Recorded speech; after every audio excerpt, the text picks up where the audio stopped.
bear with me just to get this thing in the mount. It's only my second time using the phone mount.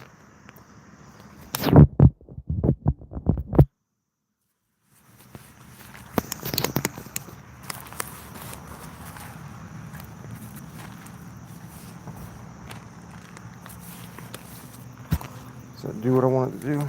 Maybe.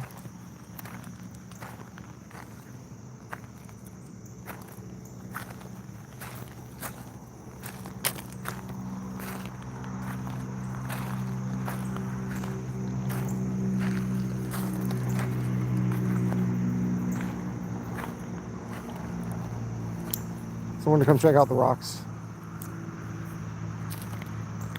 I'm going to try to target bass today. I am going to start off on some smaller stuff in Tenmile Creek, but once we get down to the South Fork, I'm going to put on some bigger stuff and try to weed out the sunfish. I wanted to fish a variety of things that I haven't fished yet, so I brought a few different poppers and jigs and crankbaits and all kinds of stuff to try.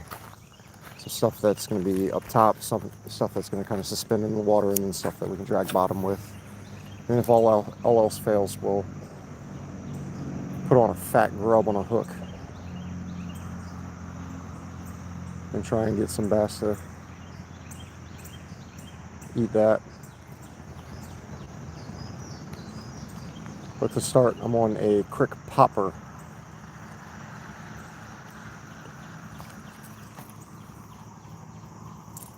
It's a sized up creek hopper, but instead of the scoop, it has a little popping plug face on it. It's a little bit bigger too, so some of the smaller sunfish shouldn't be so interested in it, hopefully.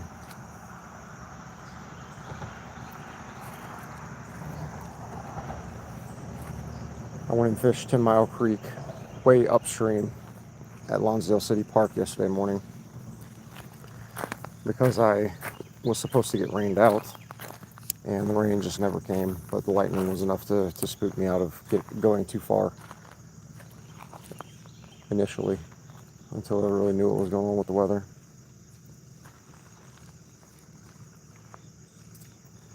But way upstream, there are bass, so if there's bass there, there's got to be bass in this water from time to time too.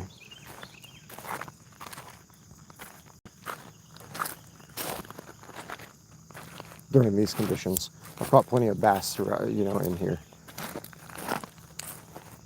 Nothing crazy, pound and halfers. On occasion, the pound and a halfer, I've caught that like twice, but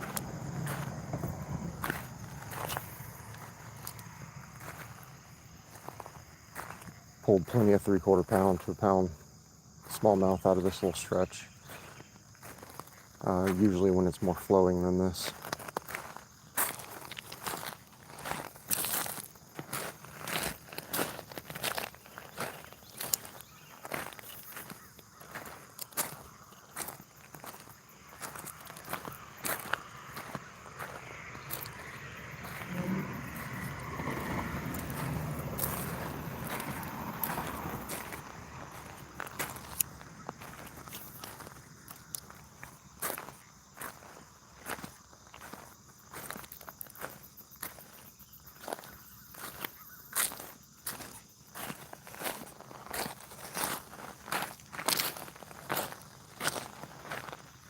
So there's kind of a reason I packed away the creek popper. I don't know if I'm just giving it the wrong action or whatever, but fish don't seem to like it near as much as the creek hopper. So I kind of packed it away and stopped fishing it for a while. A friend of mine sent me a picture. They caught their personal best largemouth yesterday. It was a big fish. Bigger than any fish I've seen in person. Any bass, that is. So they were fishing a popper, and I decided to see if I could have similar success.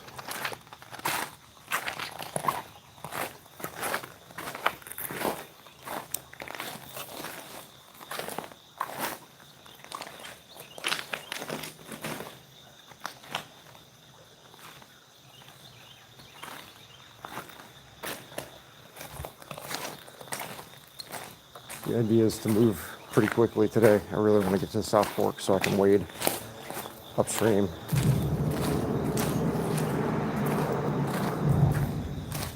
The other day I fished from that access off of Highway 70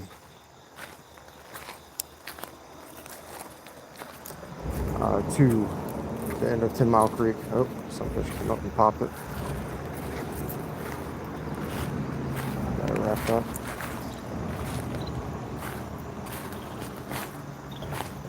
And now we want to get to where we left off and go further upstream. It basically goes directly north. It goes directly north and then makes like an S shape going back west. So it should have two nice little bends to fish, and it looks like it may even split into a few different flow paths. Oh boy.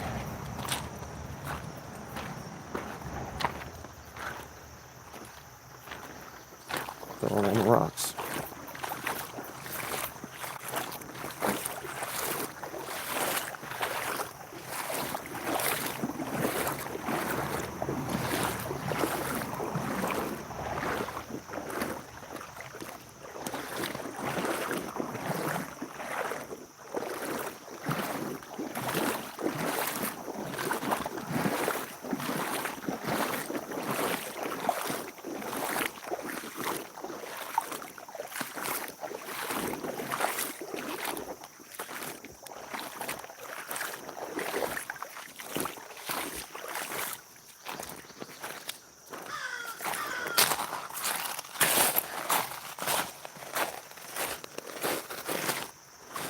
I'm also trying to see if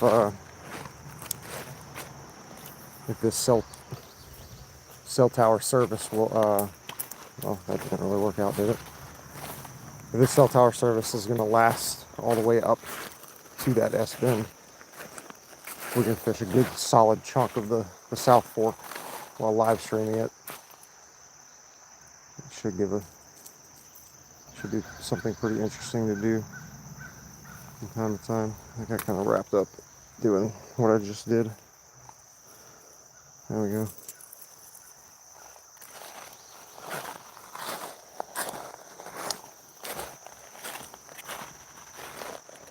Trouble gave me hell, man.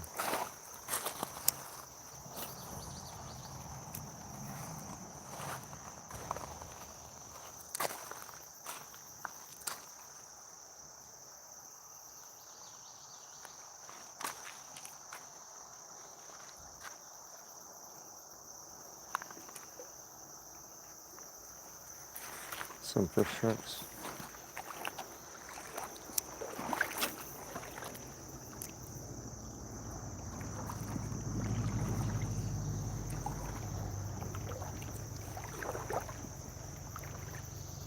He almost got himself hooked. He wiggled his way off.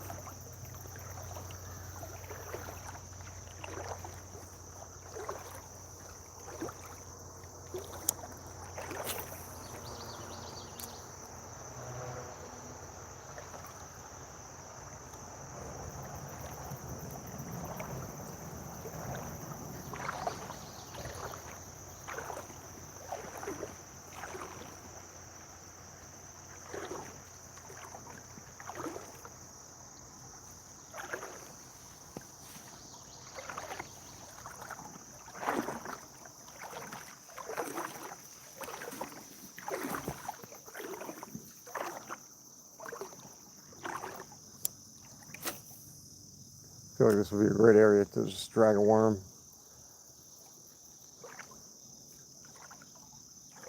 Oh, nope. Something came up and grabbed it. There he is. Well, the idea was to target bass. Oh no. Oh, treble hooks. I tried to pull hard to try to get those little trebles to sink in him, but I may not have pulled it hard enough. It's a great sign though. Didn't really get a splash, but he took it. Took it pretty good. Should be a good sign. The weather cooled off quite a bit. Yesterday was nice and overcast, so the water's a little chilly. And by cooled off, it dropped 5 degrees, so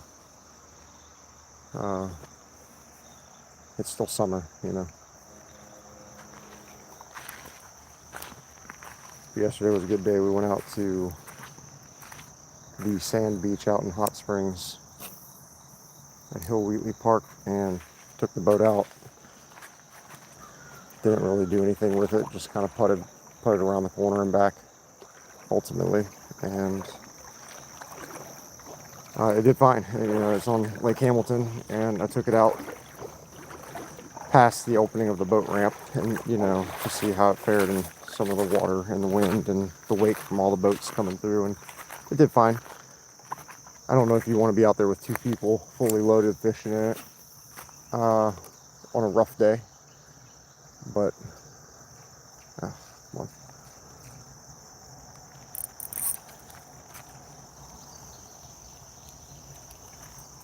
solo fishing would be fine as long as it's not a crazy windy day.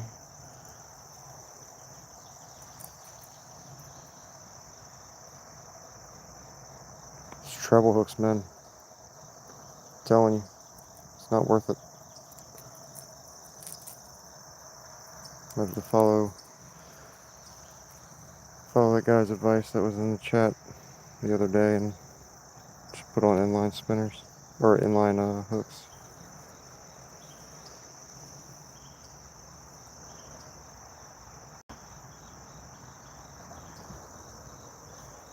Using this super fine braid doesn't help either.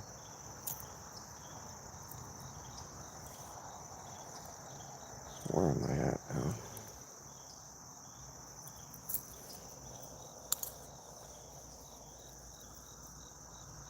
I have no idea how I got so wrapped up, man.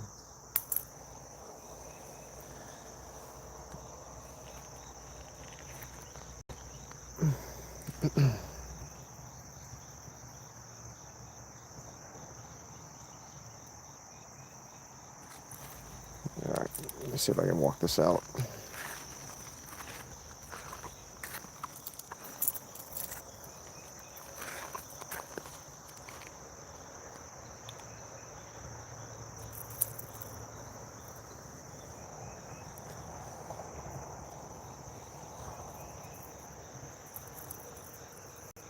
Yeah, no, I'm gonna have to retie this real quick. I apologize. What a way to start. Did have a bass on, so that was kind of cool. But no, I'm gonna need to retie this. I can't. The knot cinched down on a former knot that I had trimmed up in the line that became just a braid to braid knot. I just said to hell with it and just kind of trimmed it up. And now this braid wrapped around. I don't know where the camera's at, man. This braid wrapped around the braid up line of that and created a knot, and now I'm just kind of like all wrapped up. It's gonna take way less time just to retie. So here we go.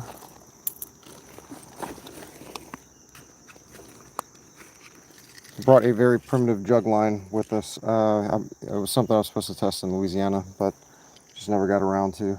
And if we hook up any sort of like bait fish or small sunfish or something, we might pop them on a hook and let them swim around, see what comes of it.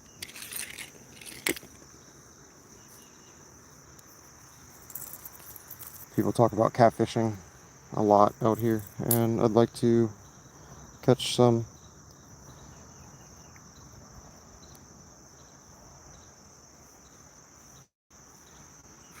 The couple that I have caught have been fun. So.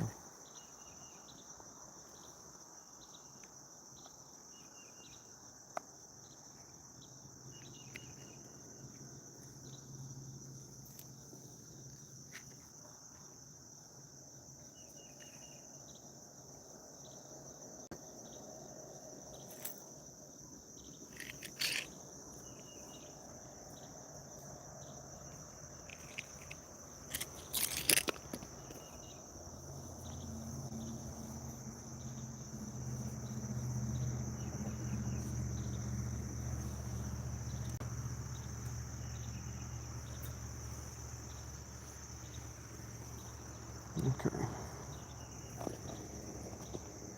Put the trash away.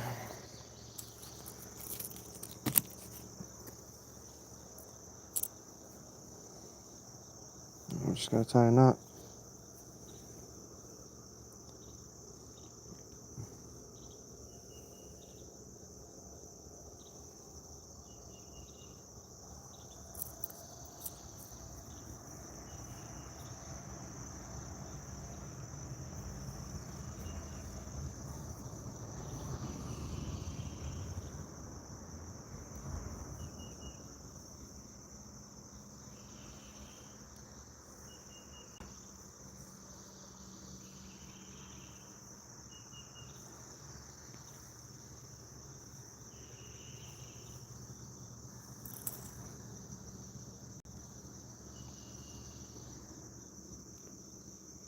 So I streamed the other day from the GoPro. Today I'm back on the phone, trying to just stream from the phone in an attempt to, one, be able to control the stream a little bit more.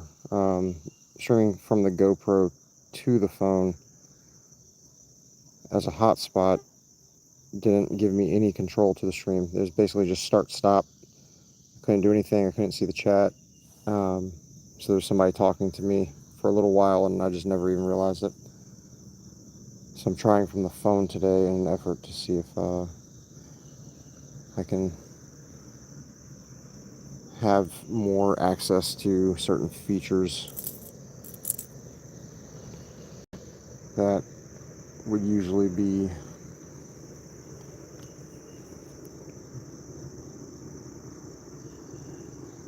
something you find in a live stream, answering questions and being able to hide the screen, flip the screen, turn the screen,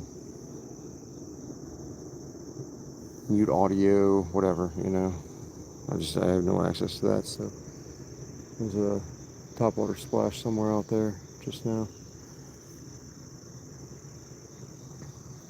Anyway, streaming from the phone, hopefully I'll be able to pay attention to any sort of chat messages this way, but it's difficult to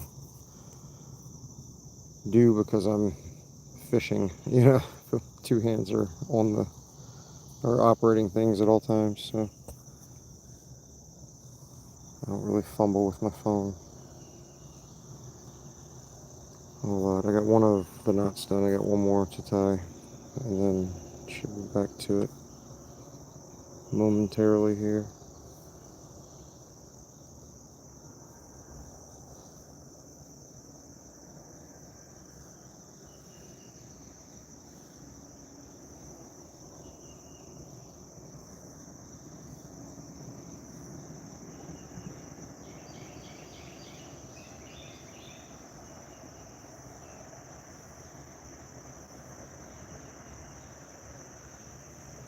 Just tying a double uni knot. Nothing fancy. I still need to learn the FG knot. Seen some tutorials on it. I just gotta practice it.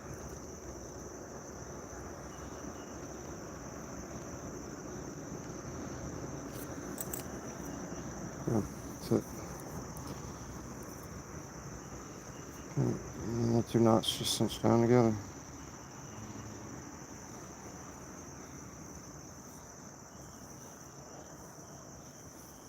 I like pulling both from both sides too. To really make sure those loops got, cinched down on each other. The super fine braid cuts into the mono or fluoro, whatever your material is, and bites down into it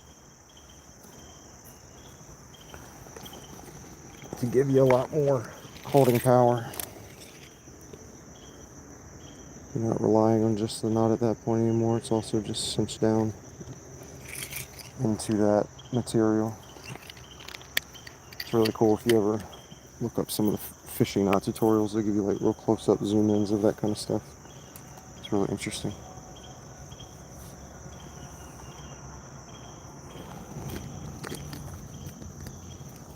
Okay, glasses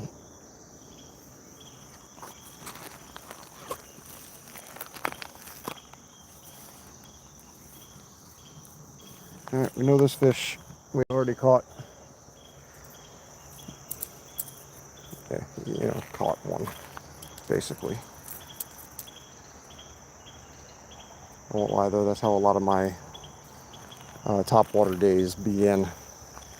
First couple casts, you get a good fish, and then just nothing.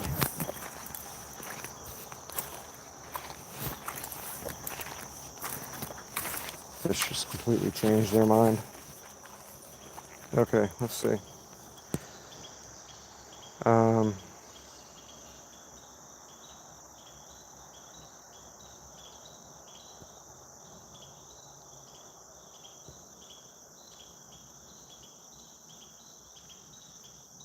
Oh yeah, so here's the deal. Like, I have the stream pulled up on my phone, but I don't see any way to get to chat.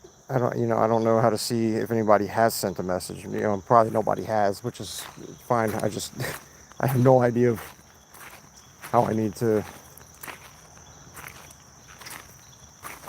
how I'm supposed to communicate with people, read messages, anything like that. Do they just, scroll across my screen? Or is there a box that shows the history of the chat so I can see, like, messages I may not see in real time?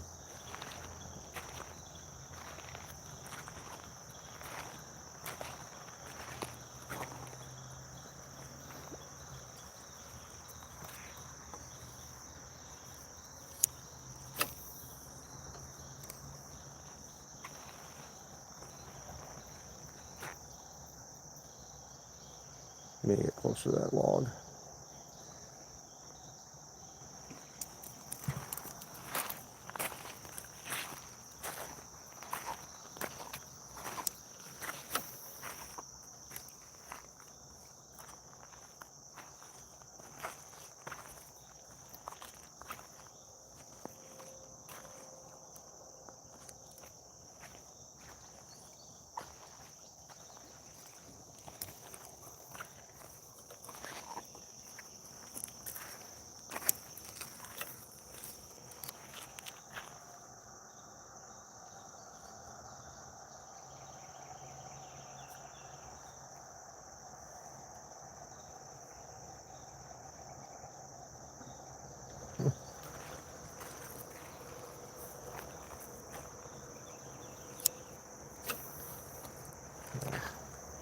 Finger got wrapped up in the line. I have to just kind of slow it down a little bit, not stop it entirely.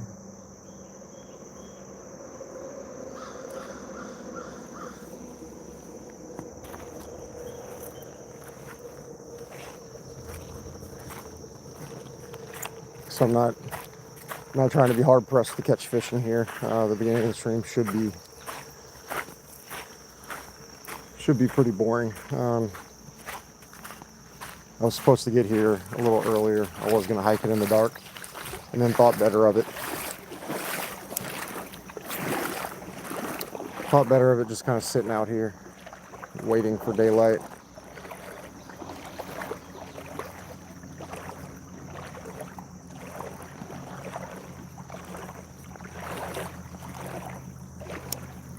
Yeah, the water definitely cooled off. Oh no. Water definitely cooled off a little bit yesterday from the couple little showers we had around the surrounding towns.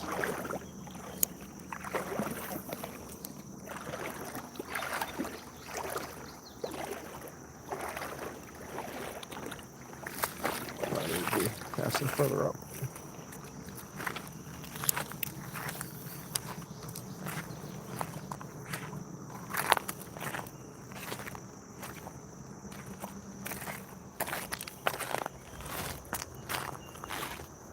So if I recall correctly, Tenmile Creek has like maybe a couple little logs to fish after this bend, and then you basically just have to get to the South Fork at the moment. Everything else is, and it is real dry. There's some cool structure in these bends though. It's a huge rock, there's probably a ton of fish to catch there over time.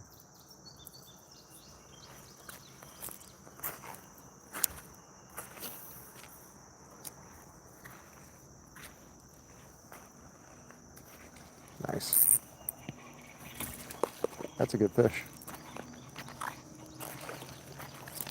That's a good fish, man. We can keep him on.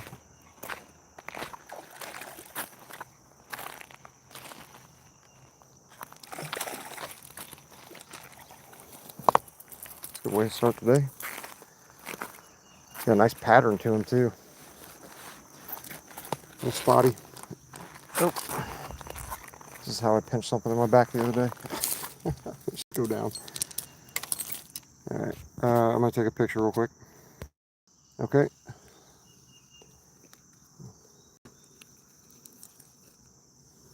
That's a solid fish, man. That is a solid creek fish in drought conditions. Good fish.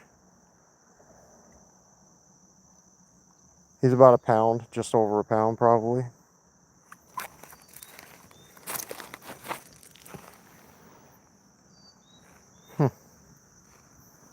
I don't know what's going on here. What did he eat? He might have another fish inside of him the way he's bulged. That's a... like it's making him protrude. That's really cool. Alright. Yeah, solid fish. Can't complain about that at all.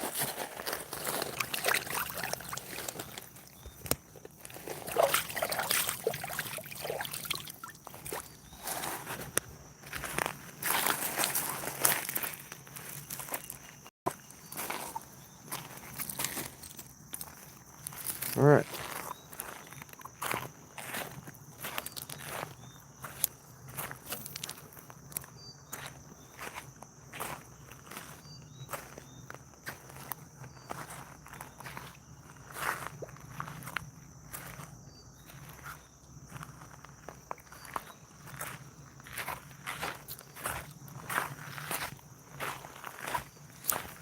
So yeah, this little bin usually produces one nice little bass, and like I said, after this you really have to kind of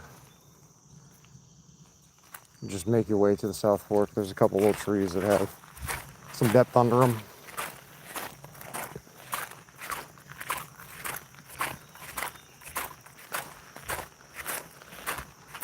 But because there's no current flow, you know, there's not a whole lot of obvious areas to fish without, you know, to target. Where the fish, you know, necessarily should be. You just kind of have to fish around. And oh, like I fished this in one video. I think I talked about like this spot has never, I don't think I've ever caught a fish out of this little log jam right here. It becomes a rapids when the water is flowing. I've never caught anything out of here, but just now get a hit.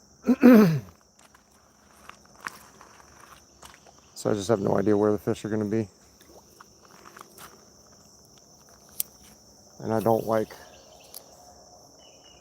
having to cover the entirety of the water looking for them.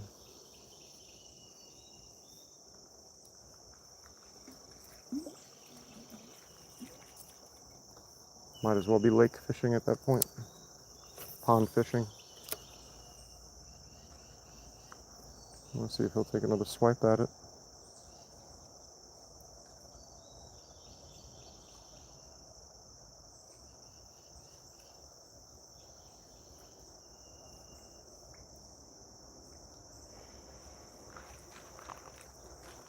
He might have swam over to the backside.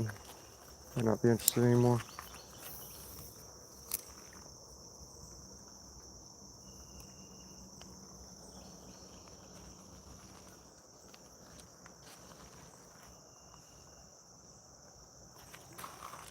Alright. Like I said, I don't really be spending a whole lot of time here. I want to get up the South Fork to that S bend and go fish that. That's kind of what's supposed to be the primary focus of today. And it makes it easy because a lot of Tenmile is dry. It's just it's a walk, and then I still have to hike up the South Fork to where I want to be. So.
Usually I would fish a lot of these little pockets. You know, a lot of nice little sunfish have come out of these shallower pools and stuff like that. Like I said, I'm trying to target some bass today.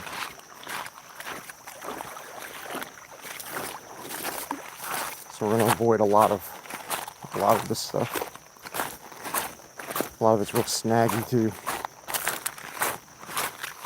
Much rather fish a lot of this stuff with something that gets straight down. It has like a closed hook sort of deal. Or at least jig head, you know, the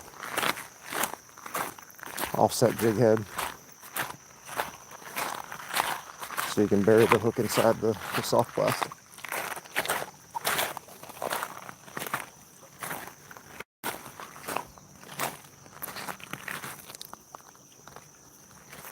This spot hasn't really produced anything for us either. I don't recall if I caught something in here last time since the flow was low, but this cross log makes it kind of difficult to fish anything with exposed hooks.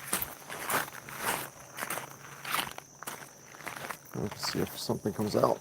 Oops. Stopped it a little prematurely.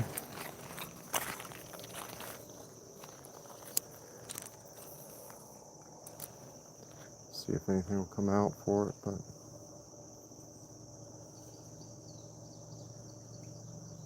I don't expect it to have anything crazy in there. Okay.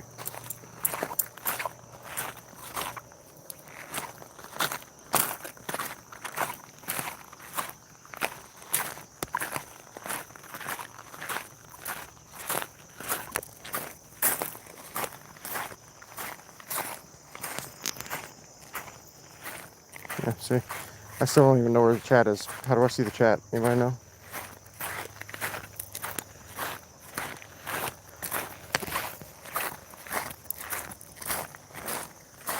Crazy. On the GoPro, I had to use the phone as a hotspot. It has a stream health indicator, which is nice, so I kind of am able to gauge how, you know, kind of my uplink speed as I'm currently streaming with YouTube. I have no idea. You know, the picture I get is what I see. The picture you guys get is what goes through the network, and I can't see that until after it's already processed and uploaded and all that stuff. So anyway, I don't know how to interact with chat either way. On the GoPro, I had to use my phone as a hotspot and then also have the stream open on my phone to view the chat. And now it's now I don't even know where to see it, just natively streaming on YouTube from the phone. It's strange.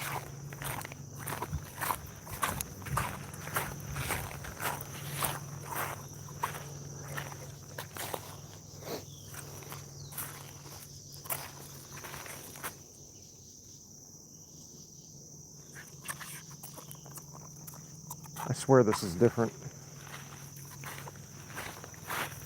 Every time I come through here, it feels different, but it's probably all the same. I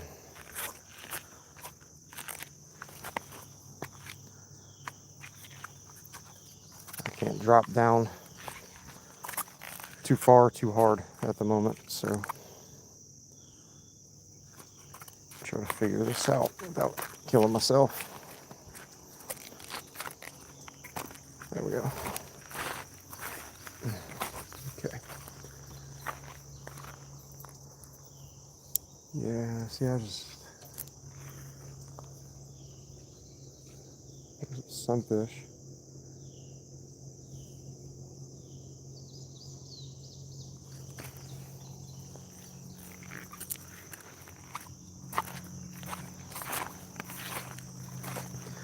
I'm almost 100% sure there's a huge catfish that lives under here. We've seen a fish move around down there. It doesn't seem to care about anything you throw at it or throw in the water.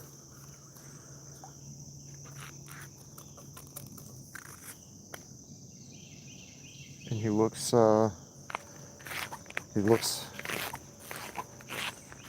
kind of like a catfish. We have seen them.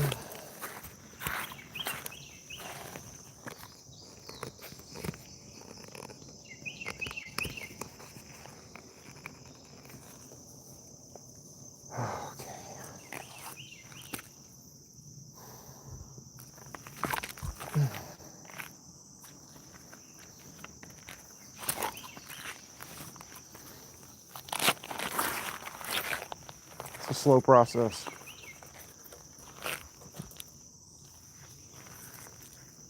This is the only challenge on this creek really are these logs. It's really not incredibly difficult if you are even remotely physically capable.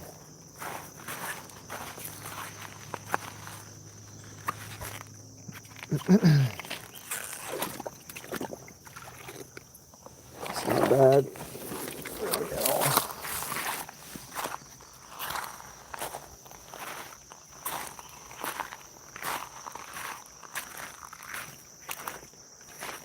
I'll figure out how I'm wrapped up in this treble hook real quick.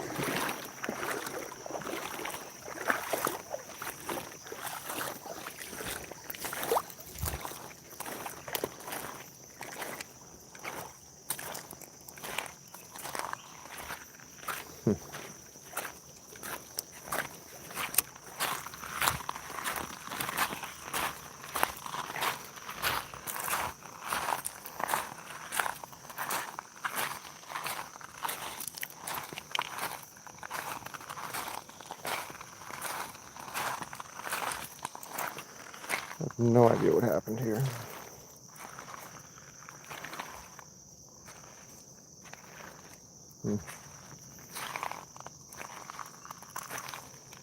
Looped. And the entire treble went into the loop. Incredible.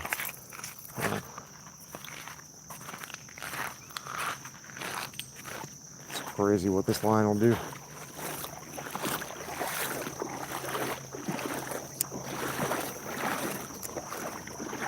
This is Sunfish dart for it.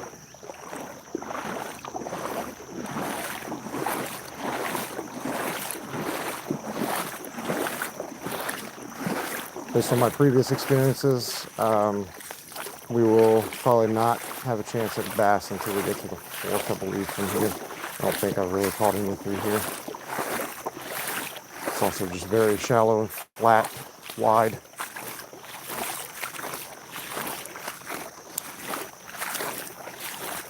Not a whole lot of structure, but I hope they prove me wrong.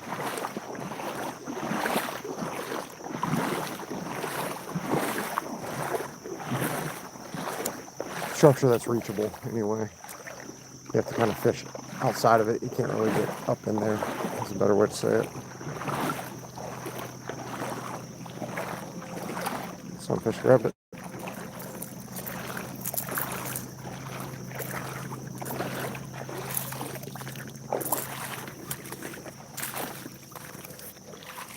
Go up a little more.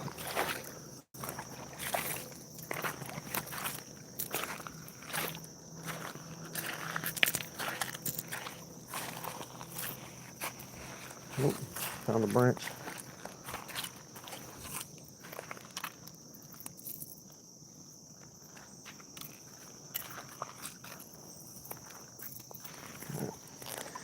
Green sunfish. Little dude.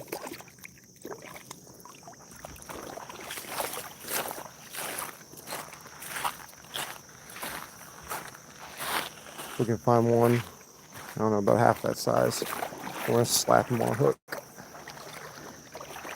and see if anything wants to eat him.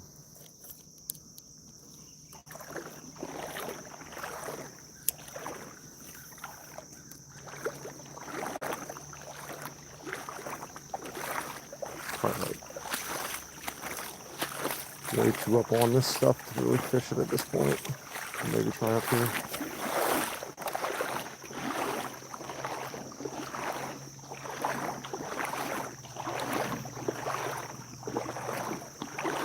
I'm actually kind of blown away that this area hasn't really produced a whole lot other than some sunfish.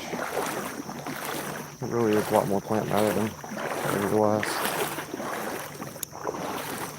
The water level fluctuate.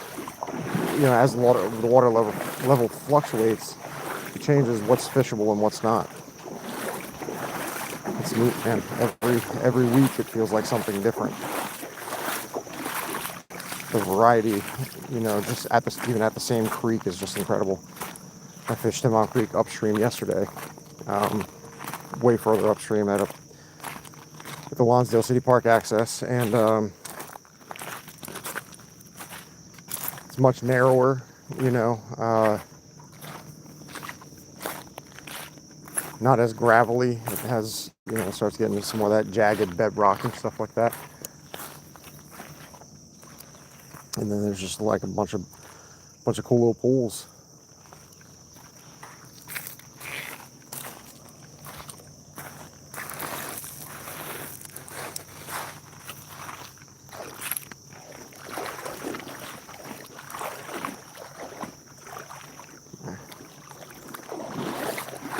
Kind of wasting time, sorry. Let's just get going.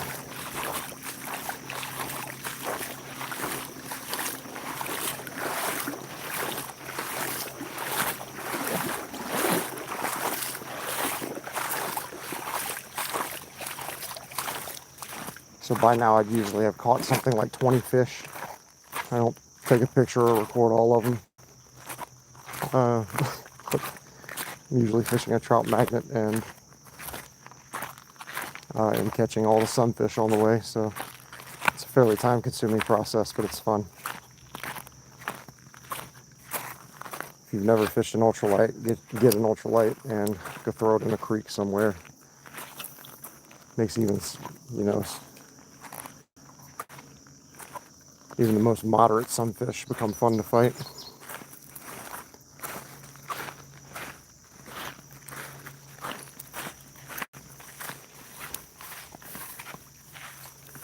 It's a boulder right here that I've caught a bass out of before.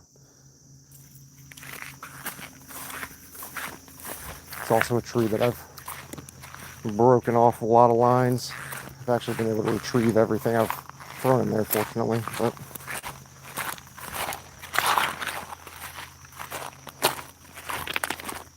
it's caused me a lot of grief, a lot of time wasted on that sand or that rock bar right by it, sitting down tying lines. Especially when I first started doing this a few months back.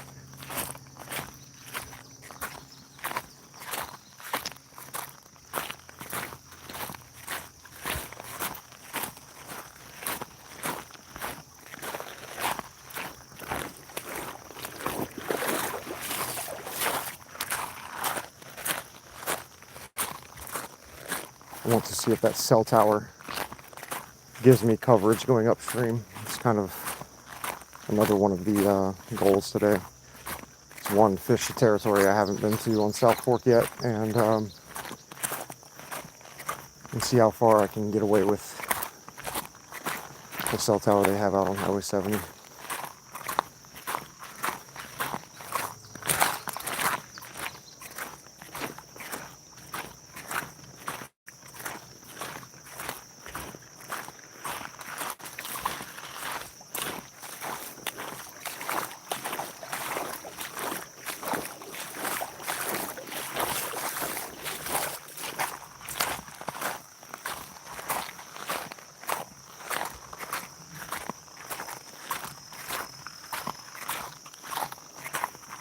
Alright, this is South Fork up here.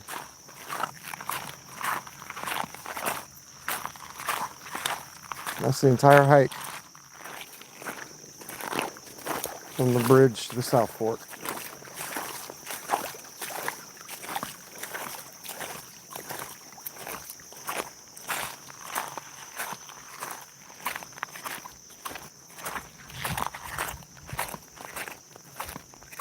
I would usually fish this stuff.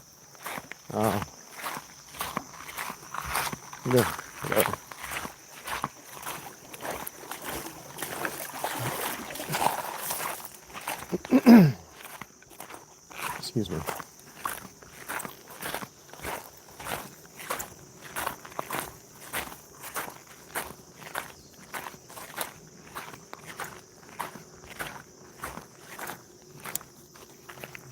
Okay. What do we see? It's shallow and clear enough that we can, I'm able to see through, across the whole stream. Whether I can see the fish or not is a completely different story. They're invisible to me, but once they start moving, it's a lot easier. But they're just hanging out waiting for stuff to come by. Yeah, I struggle with that. So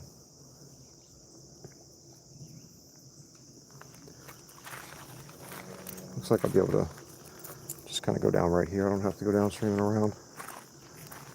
But we're gonna fish this little drop off right here first. Oh, look at him. He was right here. I didn't even see him.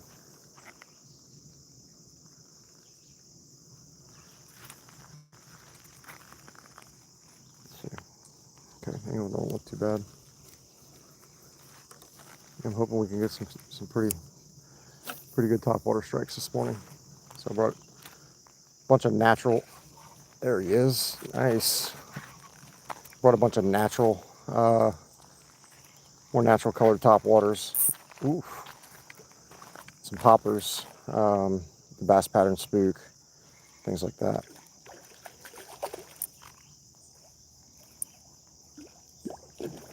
Whew. He don't want to come out. He does not want to come out.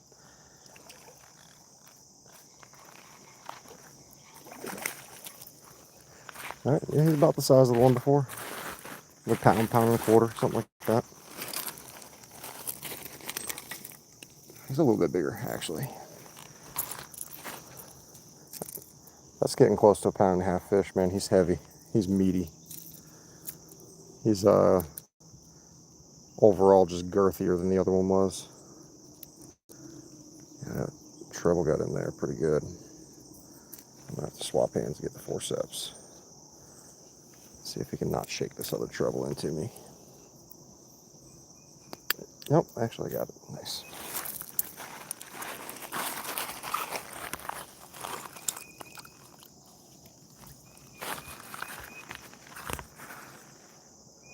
Look at that guy. I'm actually gonna weigh him real quick. I'm gonna take a picture too. See if I can do this real quick, like.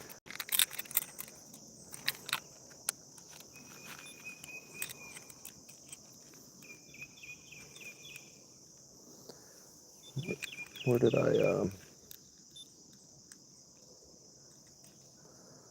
look at that?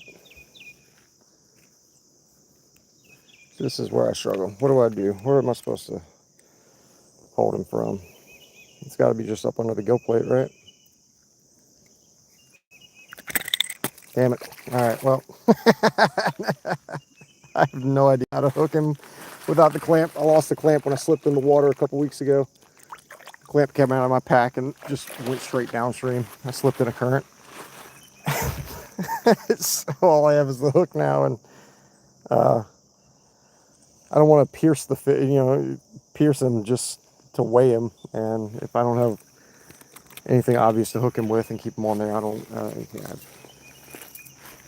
weigh fish, man. It's something new just to see what we were catching. Never weighed a fish before in my life until we got here. Started doing this. Yeah, he was about a pound and a half, I would say. In that pound and a third, pound and a half range is what he felt like.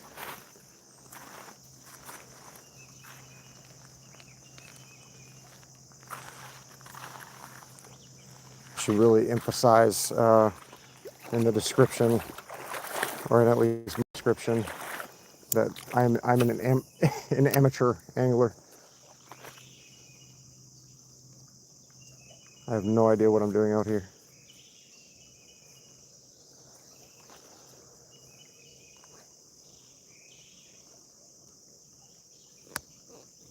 I still have not seen a single chat message. I don't know if anybody has sent a chat message.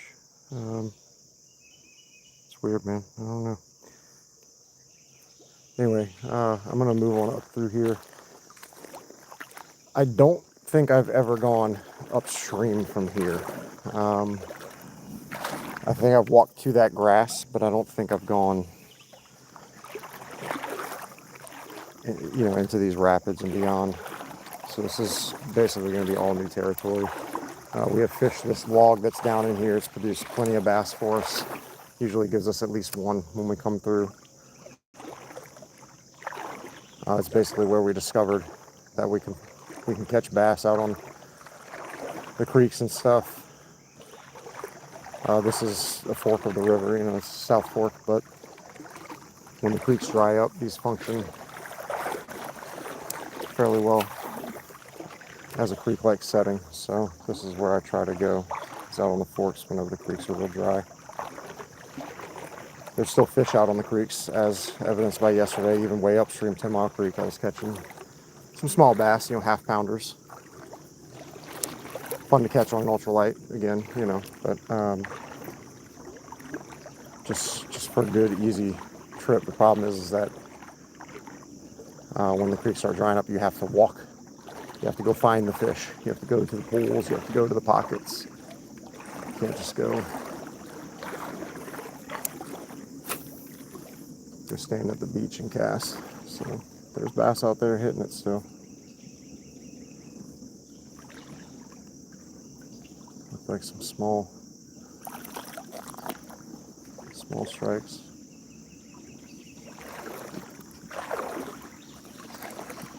This is just a bunch of bedrock. I thought there was a hole here under the tree. It's not really. Some like small roots and stuff, but some fish in there.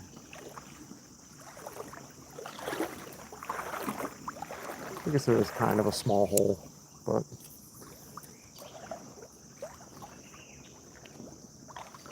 not something that like you need to target with deep stuff.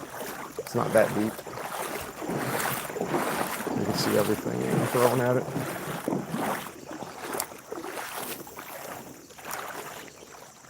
I'm gonna cast through here, see if there's any. Yeah, there's bass, there's fish.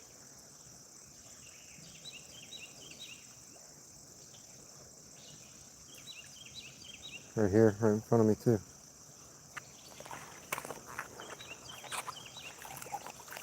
They should be all throughout this. These rapids are not rapid at all.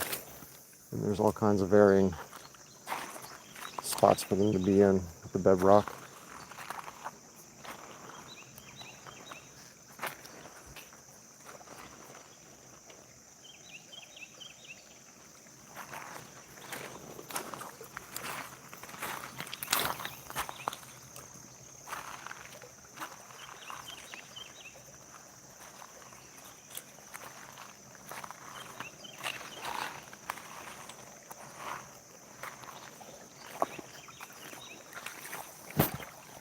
Oh, hooked me.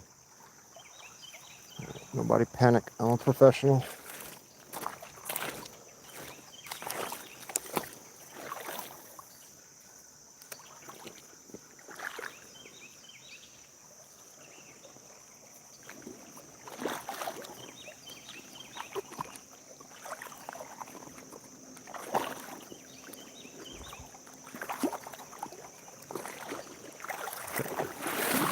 I should have casted this spot too.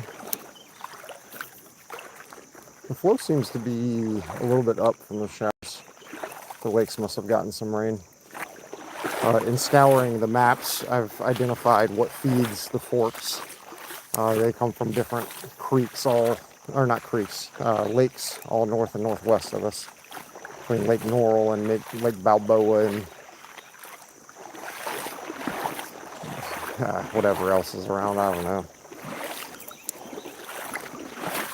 I don't know all the lakes yet. Not all the ones north of us. I've seen the major ones, DeGray and Washita and all that, but all the ones out in Hot Springs Village and stuff, some of those feed some of the forks. And when those get a lot of rain, these things become like rivers.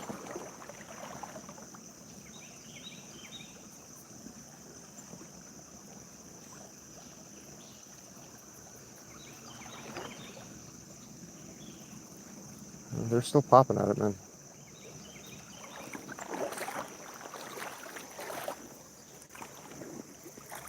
wonder if this is just too much to be casting into.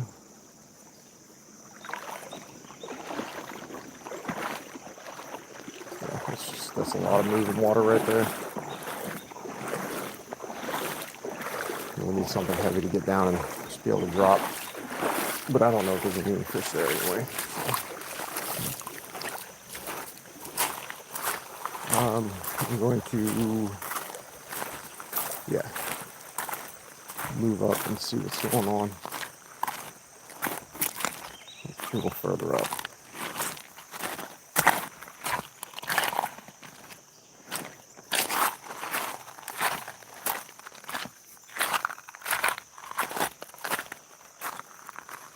Well, I started to do that and then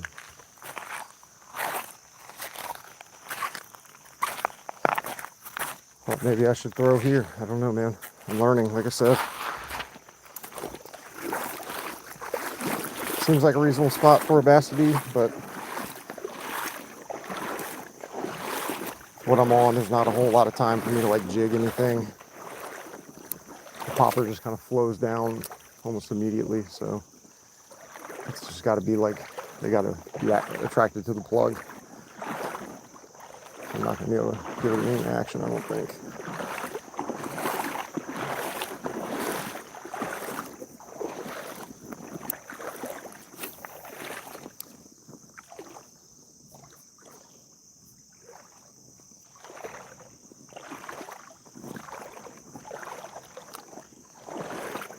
This river rock is slick.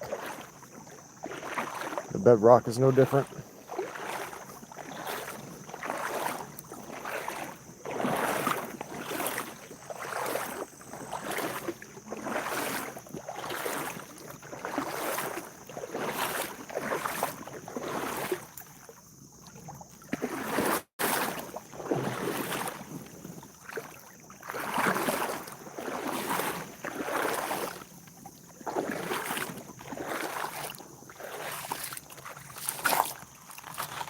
Okay. Now the only dangerous snakes.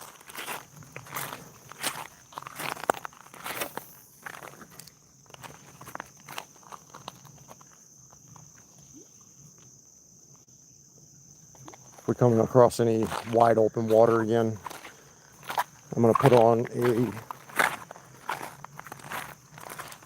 spook or a bigger popper. I don't see any reason to change this thing out yet though, because it's been catching us some fish so far. My fatal flaw is I always wonder if I can do something better. How can I do it better? So I swap it out. Yeah, it's caught me a couple fish, but what about those other 5 fish that were probably there, you know?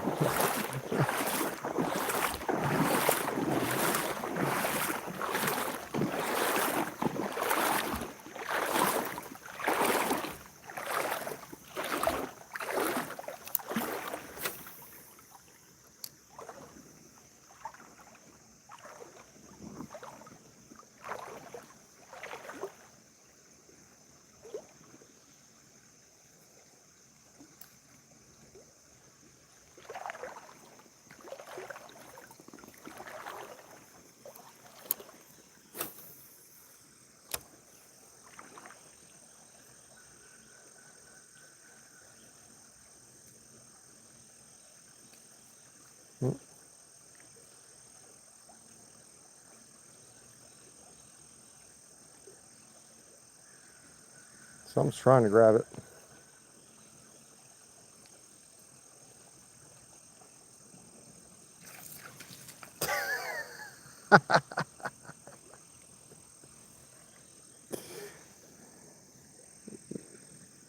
All that, I think one threw himself over it trying to grab it.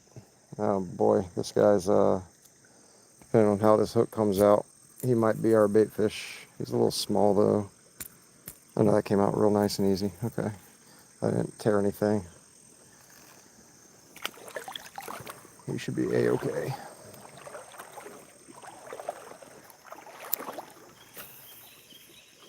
If we obviously injure a fish, we're just going to use that one. But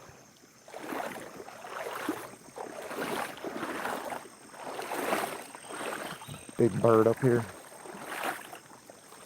a gray heron or something like that. A great heron, a gray heron.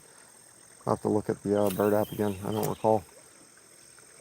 A lot of birds out here.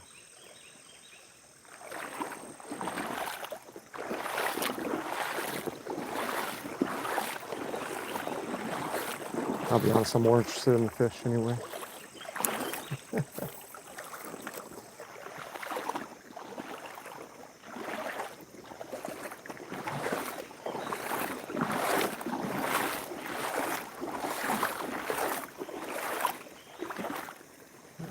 This is a lot of water, a lot of good water to fish, I think. It's just a lot. Little sunfish was on it.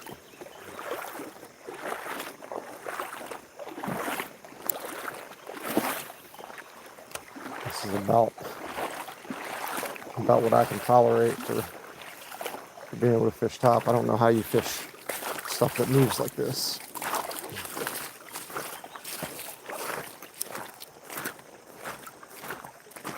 Any sort of heavy weights that drop down just seem to get real snagged up, and then everything else just gets swept down, so rapidly it doesn't seem like the fish even have a chance at it. But they may not even be there. So that might just be the answer. You just don't fish it. Woo.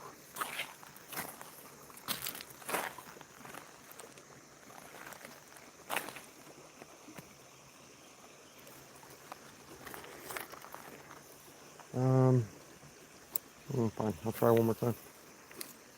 Yeah, see. Perfect. But I'm wrapped up. So, here's what it is.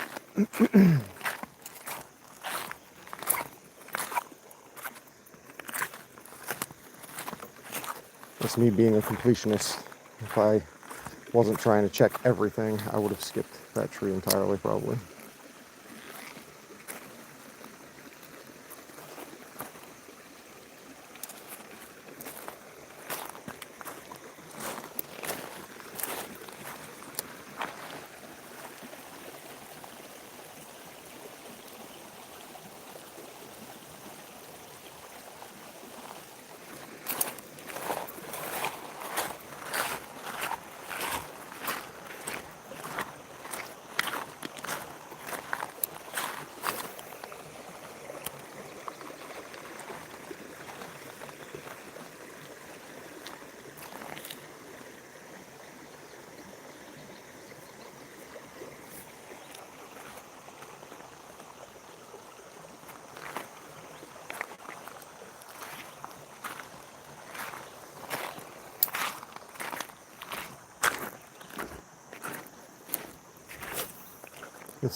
This looks like it could be wonderful. These two flat stretches probably don't have anything but sunfish in them, but anything where that foam starts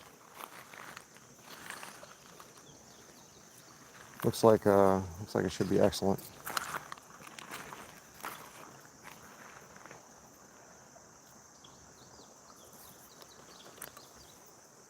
Basically all, these little swirls, the grass, that log up there.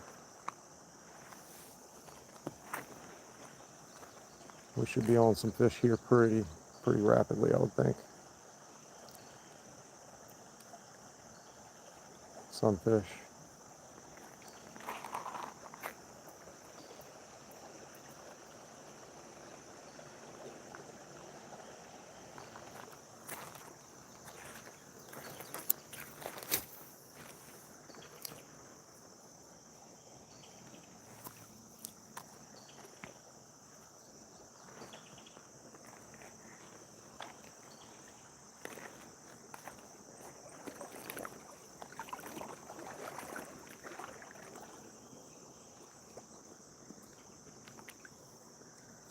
Looks like there's a pool back there. I'm not sure if it's flowing from back there, if it's backflow, but we're gonna go explore.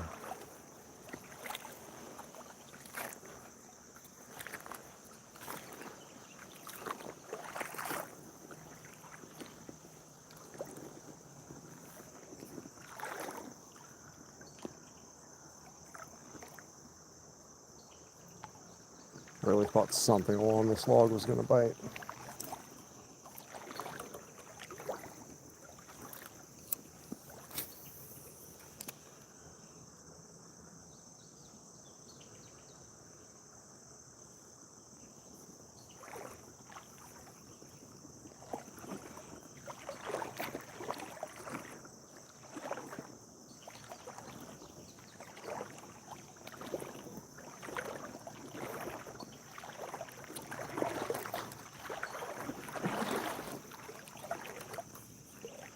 You know, sometimes they're just not where they should be. Uh-oh. Uh-oh. Alright, well, fishing hole ruined.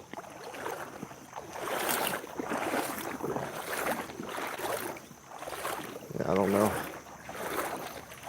how it managed to, like, work itself in there like that. Boy. Yeah, I'm going to be going full on retrieve that.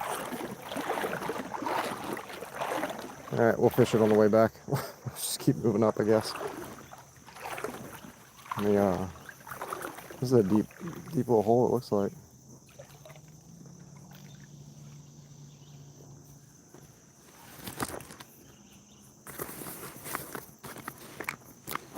Zip up my bag and everything in case I fall. Had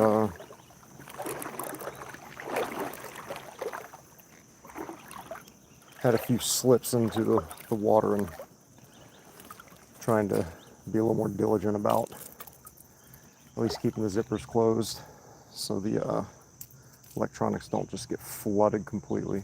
It might get a little damp, but I don't have to tear them apart and worry about them frying and all that garbage if I just simply close the pockets. So I'm going to just try and fish it where I'm at instead of disturbing it anymore. I've already kind of made a lot of noise coming to retrieve the lure, so I'm going to just stand where I'm at for a minute and fish. Did something just try and nab it right in front of me? Before I spook anything else out, I'm going to just kind of cast all along and see if anything will take it. But this, I believe, is the S-bend. This is the start. Geez and Pete's. I'm looking upstream. So my mom was saying something about in the videos having maybe considering a head mount. Because my chest is turned away, or I'm bent down at my feet, washing my hands or whatever a lot. And I told her I'm off looking in the distance, staring at the sky, looking around all the time anyway. Half the time I miss the strikes too. Oh geez, there was another hit right there. I'm gonna give it one more go, and then we'll move on up. I'm gonna probably just put on a fat grub on a weighted hook on a jig head or something. I don't know what I'm gonna do, but I want to get down into some of these deeper logs like this one and see what's hiding down below. There we go.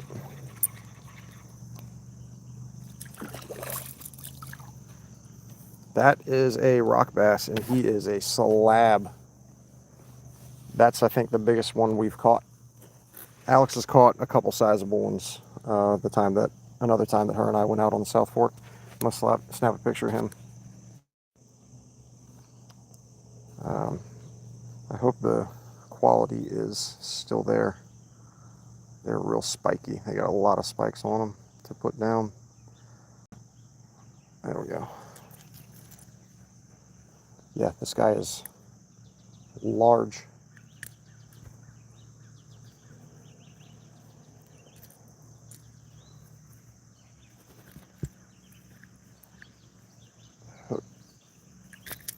His lip, yeah.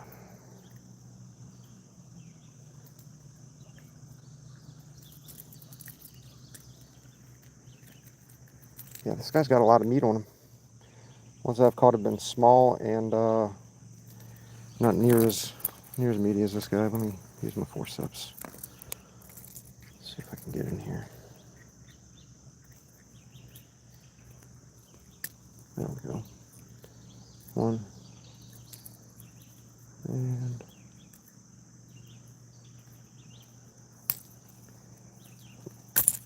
come on.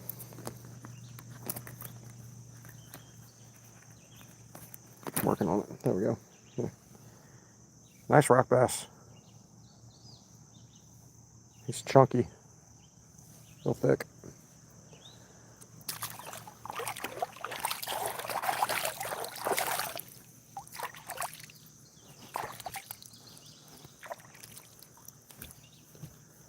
If let's see, did anybody text me? I'm trying to figure out if, nope. If anybody is watching this and you have my phone number, just let me know if the quality out here is half decent. Said the GoPro app, streaming through the GoPro, I would have an idea. Unfortunately, streaming on directly through the YouTube app on the phone, I just have no awareness of how it's doing until I see it later.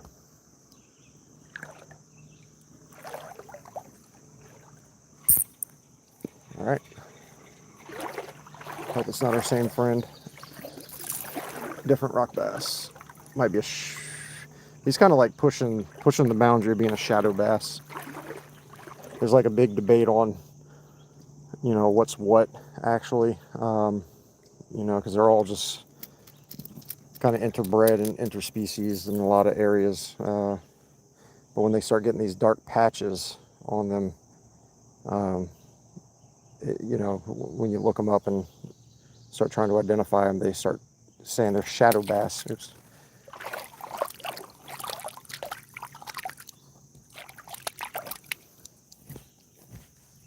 And then some of the names are weird because it's just like the same fish just in a different area, so they call it a different thing. I don't really know the technicality behind it. This is tough. This is a hard step up. Let me see if this side is maybe not quite so bad.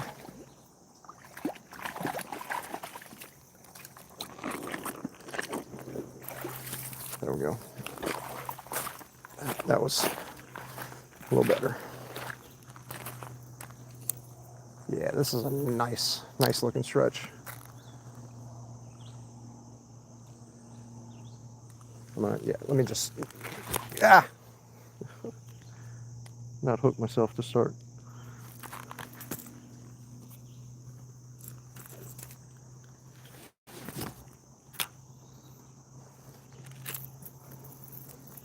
Boy, yeah, I really screwed up doing that. Cheese and Pete's.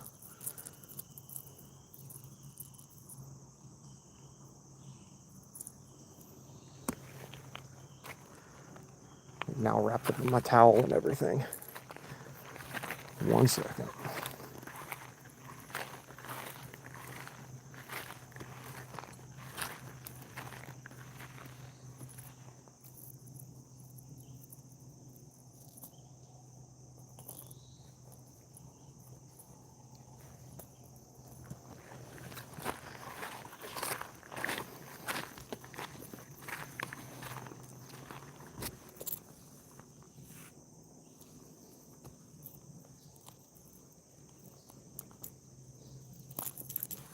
Okay.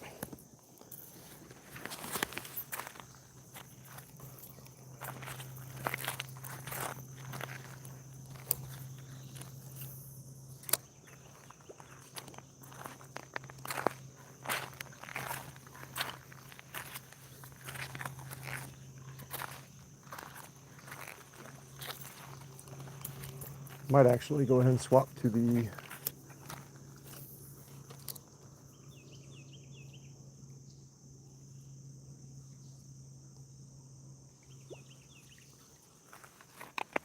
bigger plugs. I feel like we're going to be, hitting a good bit of sunfish in this kind of stretch if we don't put on something bigger. I could be wrong. Let me just try this first and give it a couple casts. Since I'm able to clear the brush now, I might as well do this too.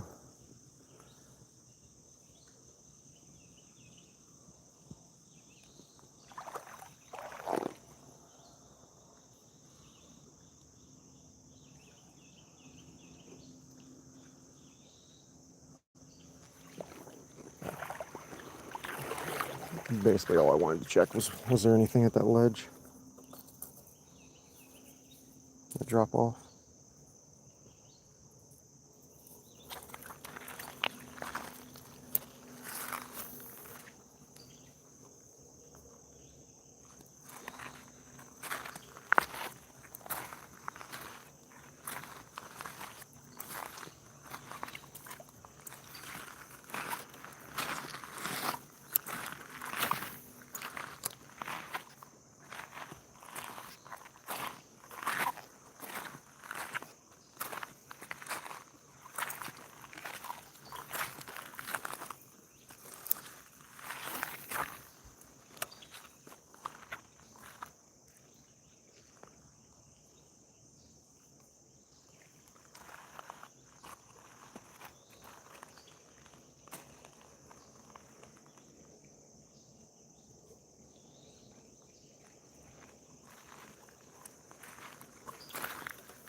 Sunfish. Come up, pop at it, and swim right back down, like he never even did it. They're the agitators, man. That's what they are.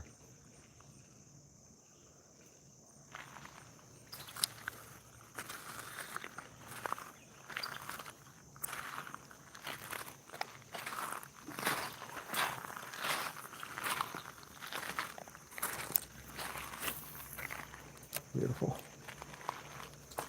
Nice. Oh, missed him.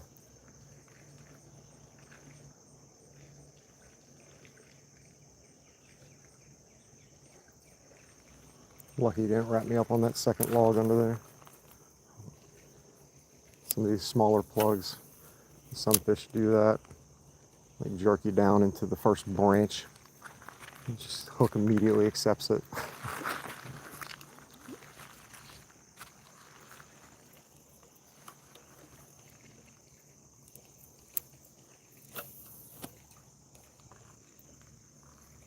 Let me get closer, I'll start, yeah.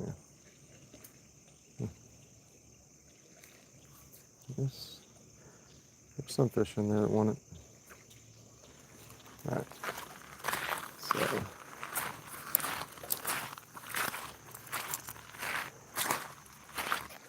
let's go see what's happening down here.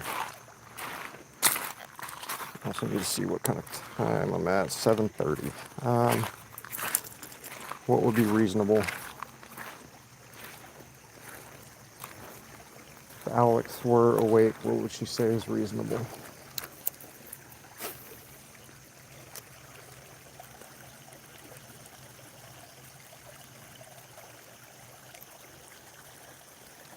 Certainly don't need to hike the entire stretch. Something came up and grabbed it. There's bass.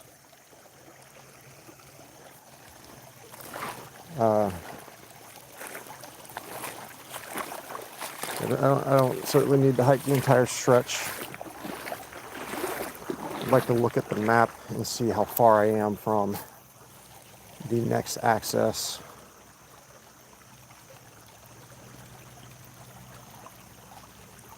All I need to do is find a good place to park. See a bunch of little fish flipping around in here, bottom feeders or shiners or whatever you want to call them. I think ultimately they all turned in what we've been catching that are real shiny that do this are the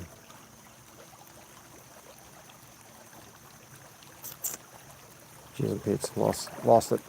I caught a couple of them yesterday upstream on Tenmile Creek.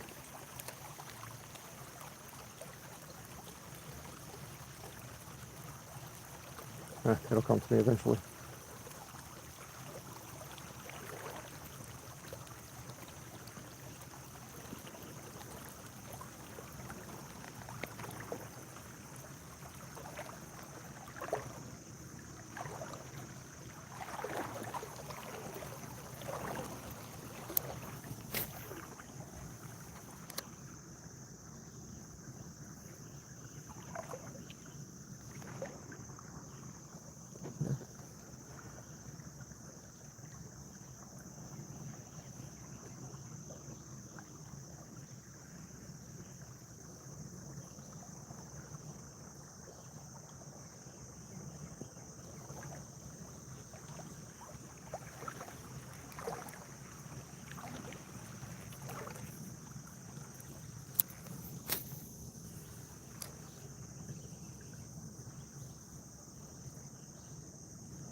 Got a horsefly buzzing around my head.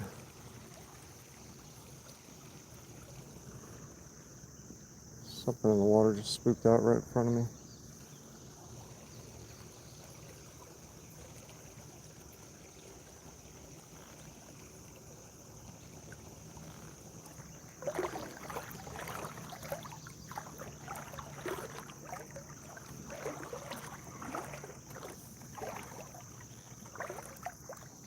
Just see what we can find. There's actually a log down in the water there, right through here.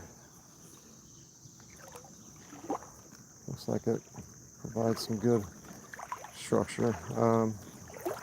Yeah, I don't know. This is big water to me. You know, I don't know what to fish in here. You know, you fish the structure, sure. There's hits in the middle of the stream though. You know, so what do you do here other than just cover everything?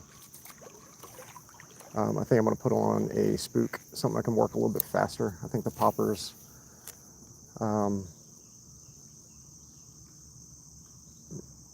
just require slower jerks, smaller actions, so they just take a while to get back, retrieve, cover water. It just feels like something I have to work slower. All this algae in here, man.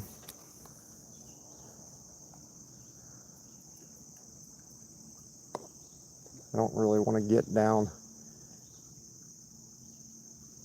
with a worm or anything, get all wrapped up in all this junk. Constantly be fighting it. Let's just go explore a little bit, see what's out there.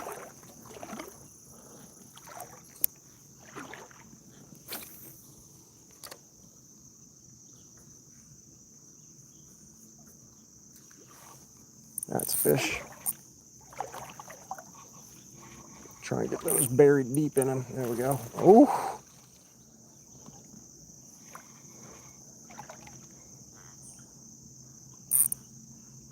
Okay, this is going to be a minute, probably, especially with all this grass.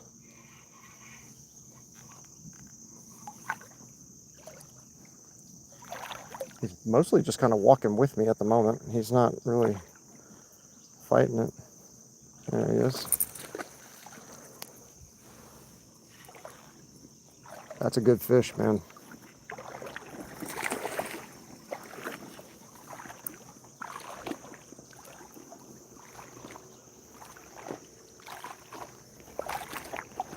Nope, nope, nope, nope, nope, nope, nope, nope, nope, nope. Not to the weeds, please. That is a personal best. I have never caught a bass this big. That's got to be a 2-pound fish. 2.5 pounds, I'm gonna guess. That is a big fish, man. Holy moly. That's a big fish. Let me, how do I want to do this? I'm definitely gonna weigh him.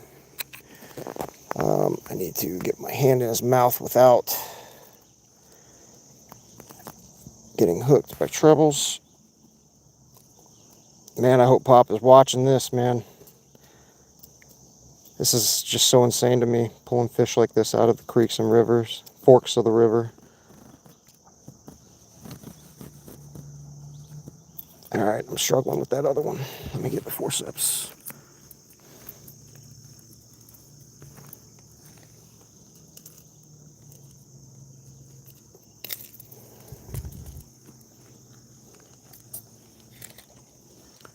All right, Michael, you're not the only one catching your personal best bass on poppers. I'm with you. All right, we're gonna weigh this guy for sure. We might have to just make a hole if that's what it takes.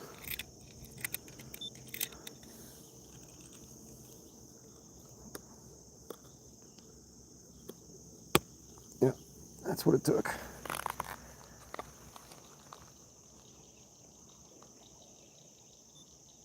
.65, bigger than the catfish we caught. I'd like to verify this real quick and then get him back in the water before I run him out of air. Crud. All right, one more time. 2.65. Look at that fish, man. That's my best bass. I've not caught a bass that big before.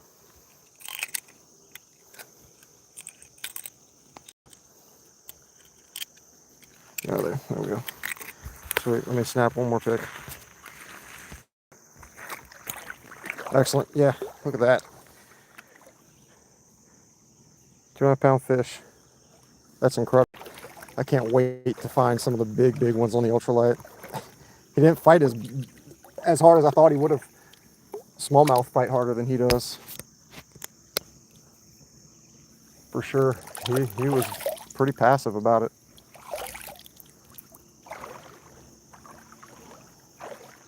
He's just slowly kind of making his way back.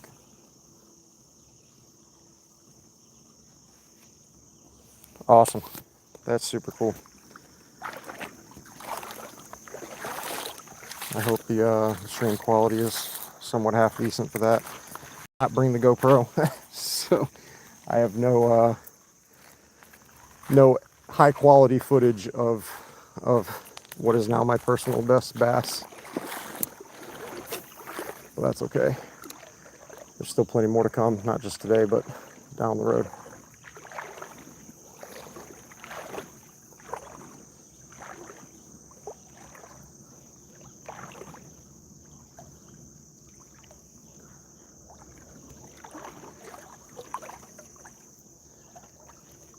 Yeah, that makes me want to go ahead and put on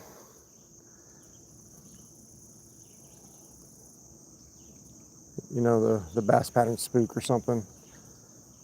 Get something even bigger and noisier moving through here.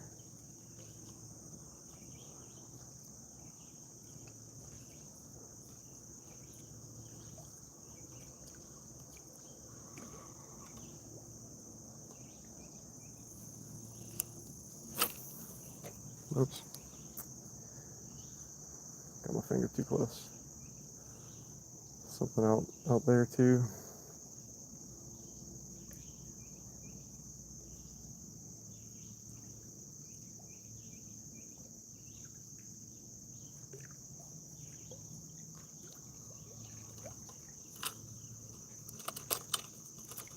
Ah.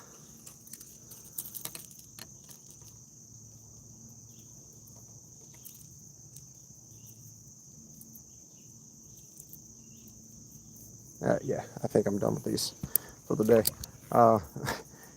Catching my personal best and immediately put it away.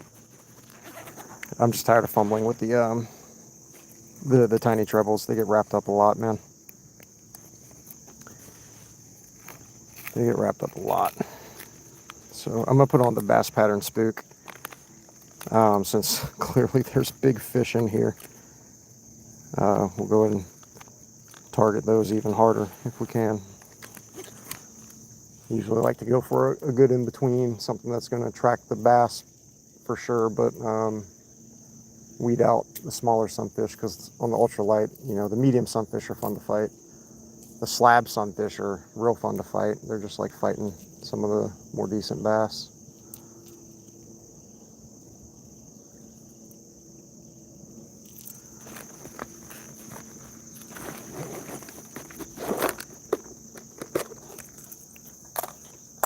All right, bigger popper or spook?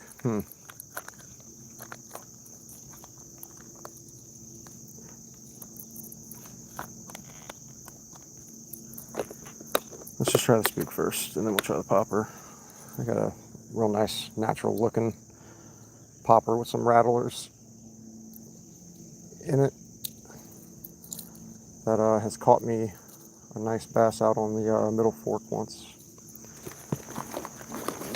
But I didn't fish it very long. It was in the very early days of this, and just trying new things, new lures, and seeing what all bites what out here. Yeah, so now I can cast across the world. I almost brought the Daiwa. I just wasn't sure. You know, you can look at the map all you want and look at the terrain, but you really don't have an idea of what the water is going to be like until you get out there, because it changes day to day, week to week, weather patterns and things like that. So we got a bunch of rain that came through the hot springs area, which, you know, has a bunch of the lakes that feed these forks. So you just don't know until you get out here, you know, whether it's going to have flow or not, whether it's going to be a raging river. And then the places you've never seen, like on the map, it didn't look this wide. It looked like a good stretch, you know, but not this wide, not necessarily this deep. I'm hip deep, so anything beyond this, I have to put my bag on my shoulder. And bait fish moving. Is it because of me, or is there something down there looking around for this spook? So yeah, I have to put my bag on my shoulder, and you know, then, you know, how do you fish like that? You know, the bag is up under my arm, you know, trying to hold it out of the water. So really should try to slow down with this thing. Yeah, a little further back. See, I'm like kind of already at the point where fishing a spook is not going to be it.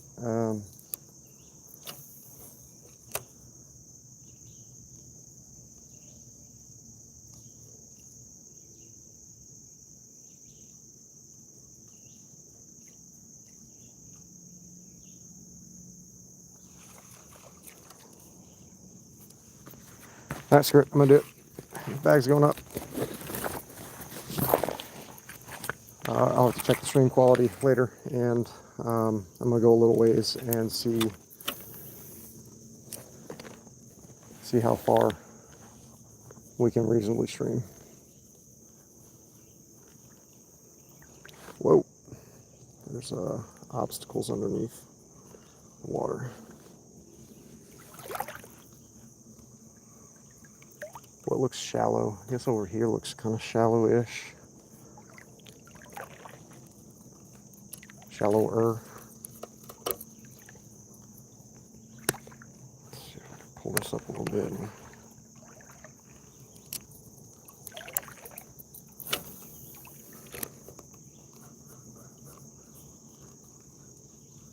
Yeah, imagine trying to fight a 3-pound fish standing waist deep in water, trying to hold your bag in the air as well. Like, it's some point it just becomes not very fun.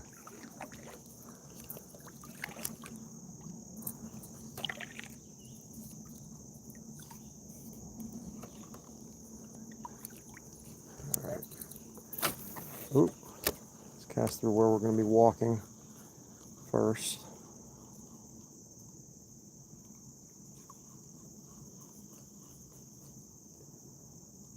So even out on the creeks, there's enough water for these bass to hide, and they'll be standing within 3 feet of you still, striking your lure when you're retrieving it.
I'm actually surprised there's nothing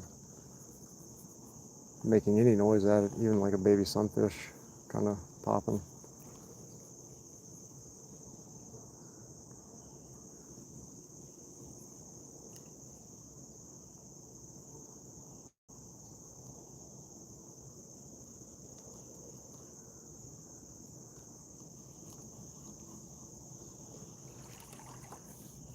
These guys are clear.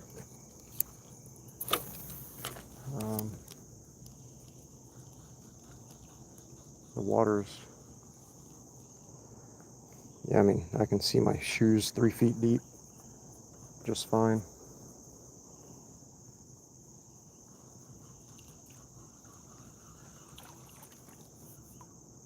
I think I mentioned earlier I was considering bringing the Daiwa out here. I just didn't know what kind of water to expect. We really got to get out to it to see what's going on. But I have a big yellow spook for it that would have been presumably great through here if the yellow creek popper was doing it. I brought it to the Alum Fork and fished it a little bit, and the only hits I got that day were on that yellow spook. Some decent bass too. Not 2.5 pound fish, but they were, pound and a half. Yeah, I think I got some of that trash on it. Yeah. One little leaf ruins the action completely, man. It's crazy.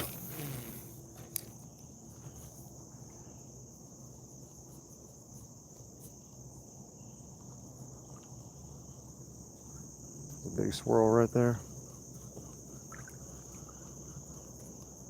If it's still moving. Yep, still moving. It looked like a bass too. Hopefully it's a different friend.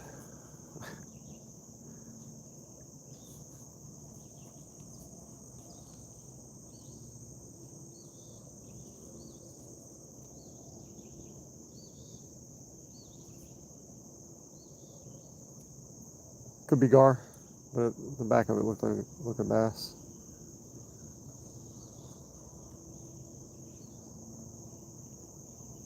Okay. Maybe they don't like the bass pattern. Might need to go back to something brighter.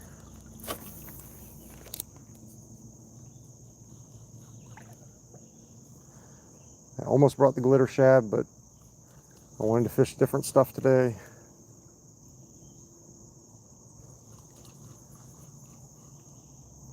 I thought, because the waters have been pretty calm, pretty crisp, clear. Skies are good. I'd just bring something natural. We'll see if it turns out that'd been a wise choice or not. That was something.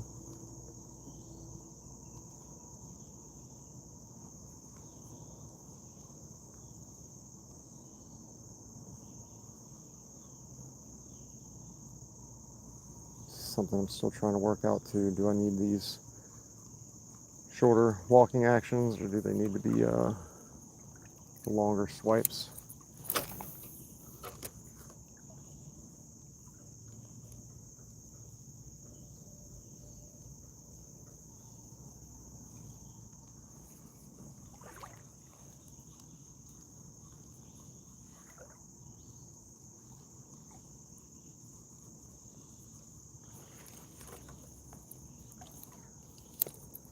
What's going on over here?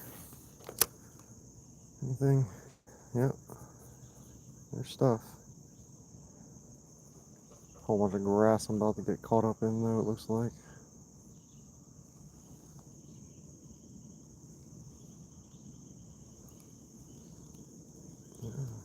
Wiggle my way through.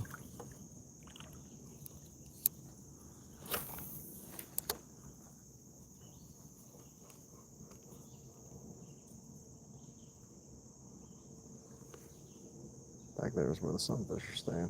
Got it. Away from the humongous largemouth bass out here. It's a reasonable decision for them. What time is it?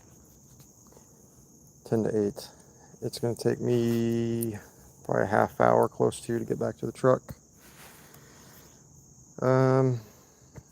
Stream quality, still have no indicator.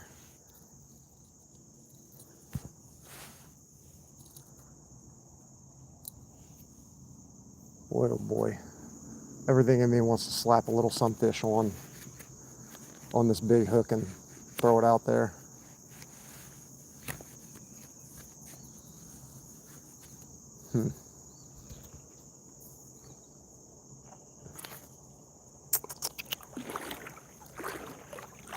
Kind of late to start experimenting, though. It's only a finite amount of time it's going to be able to sit out there, and if it doesn't catch anything, then I guess I could still release the fish and let it just be food, but I'd probably just have to dispatch it. I don't want to. Well, I don't know if hooking them behind the dorsal fin creates any issues for them or not. It's a good question, I suppose. Something to look up. This like sheet of algae in here, man. It just like folds up on itself.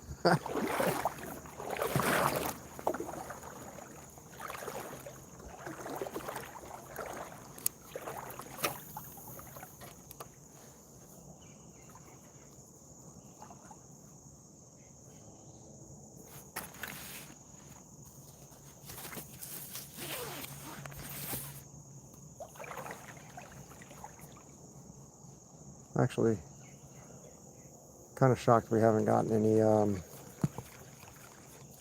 bass strikes on this yet. This whole pocket should have had something happening. If I had a worm on, I probably would have caught 4 or 5 of them through here. I guess that's kind of what the water looks to be like anyway. It's real prime.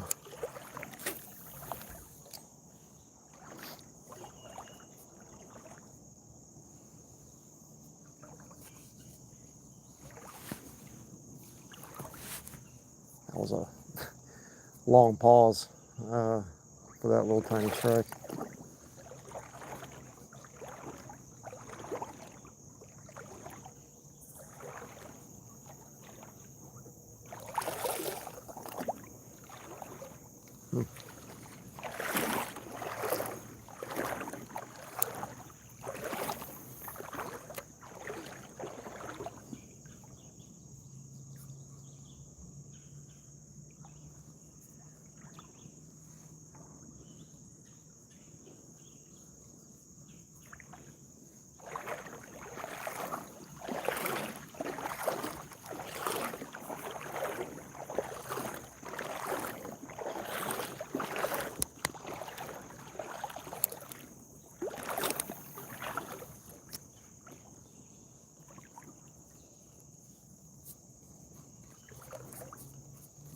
Hmm.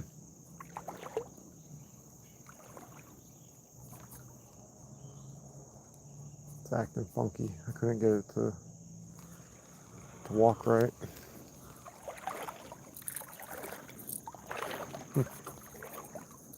Sometimes it just does that.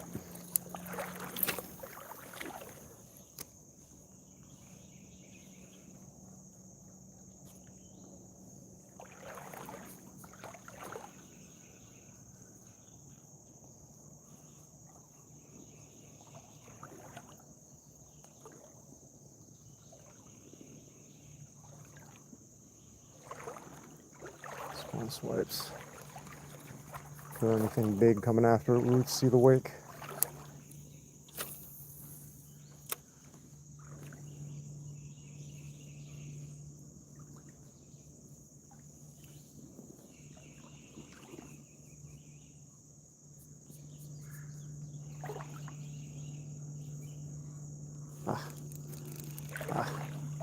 I didn't see the tip of that branch. Oh, sticking out right there.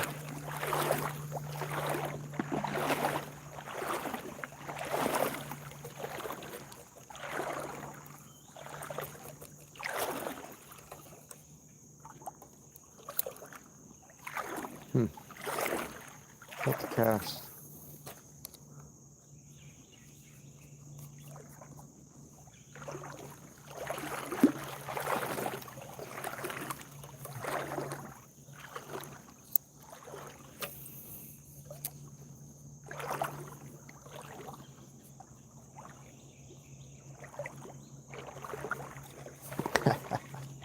Got him. Little baby. Pretty. Real dark stripe. White belly. I think it just looks like a pristine photogenic fish. Actually has some scarring right there. He got snagged or got bit at one point in time. He's got a couple more battle scars, but he'll be alright. Cute little dude.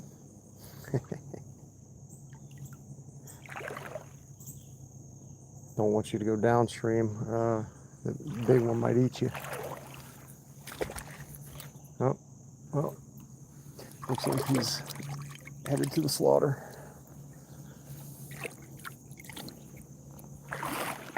You'll hear a big splash back behind me in just a minute.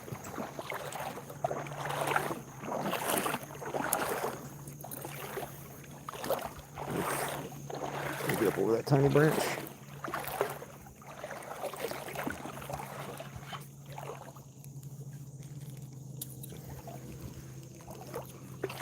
Let's just think better of that and move on.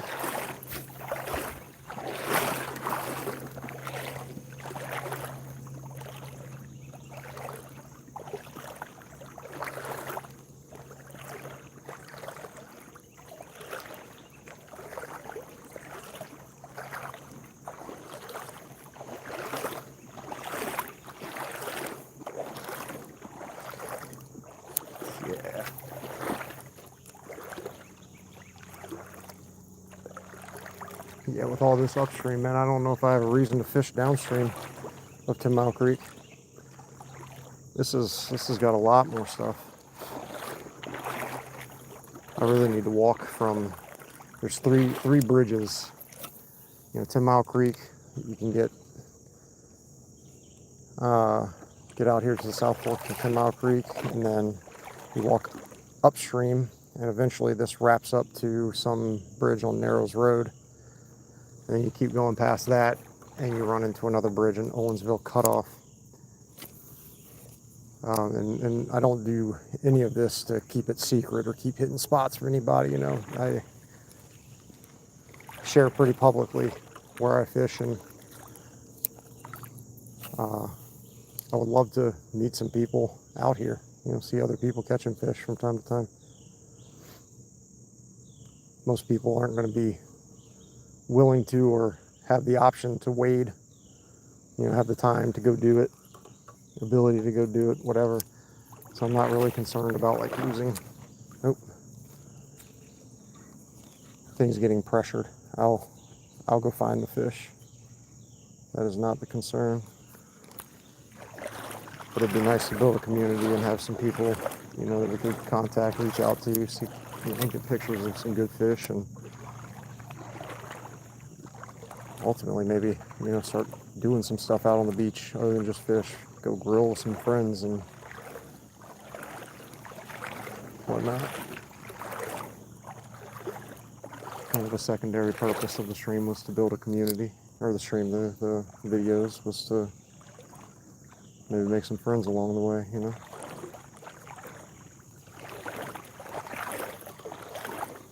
So anyway, what was I trying to, there we go. That's where I was trying to go. Ah,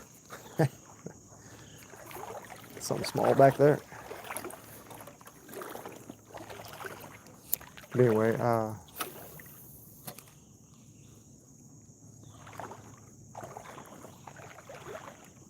this wraps to a couple other accesses that if you have a few hours, you could probably wade from bridge to bridge, but you're going to want to get picked up at the next bridge. Otherwise, you're in for a full day trip, wading back.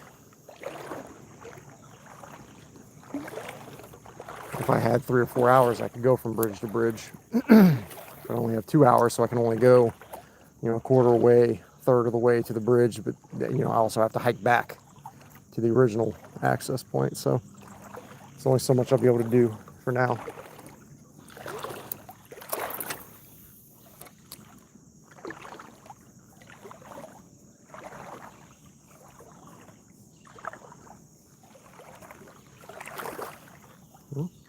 I saw something zoom after it.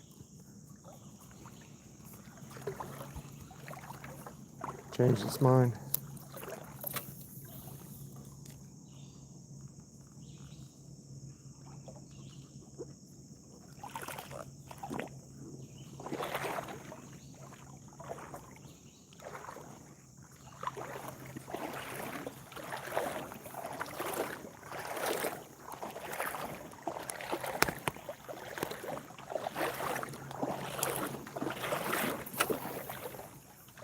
This will probably be a turnaround point, so I don't get too too wrapped up in this, man. I have a tendency of getting carried away. I lose track of time, and I get real intrigued with what's going on. So much to see, so much to do, plenty of things to fish.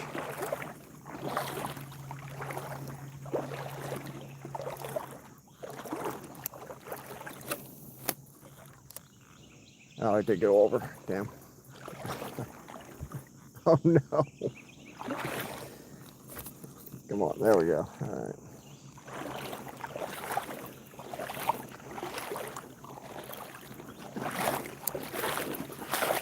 Yeah, that branch has got to go. It's ruining a lot of casting opportunity.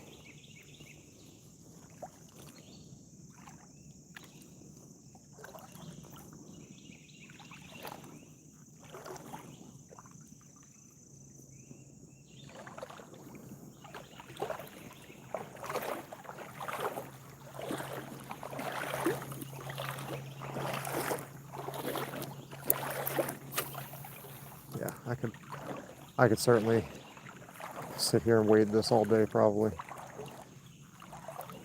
if we didn't have more important things to do. This is what I'd probably be doing every day.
Nope.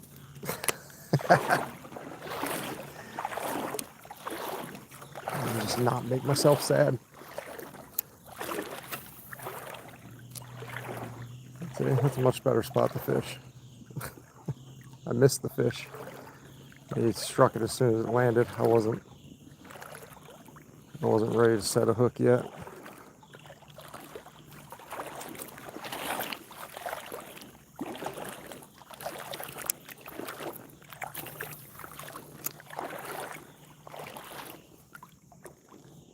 Something tried to drag it. Come on. Where'd you go? Ah. Could just be green sunfish. It's real shallow, but you would think with this water there might be some little bass running around feeding on what's coming through the outlet, going through the rapids. I definitely want to cast this section before I walk through it though.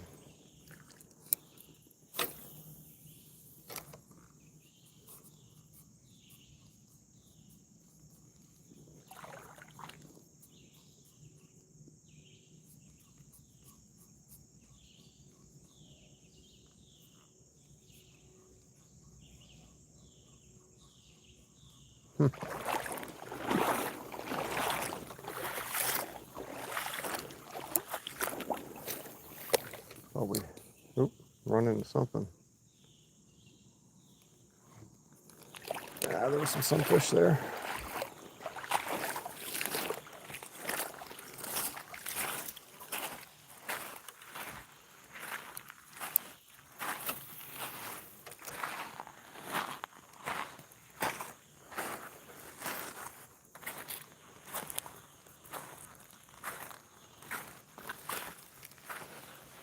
Alright, if it doesn't do anything, basically like right here, I might try the natural colored popper. And then from there,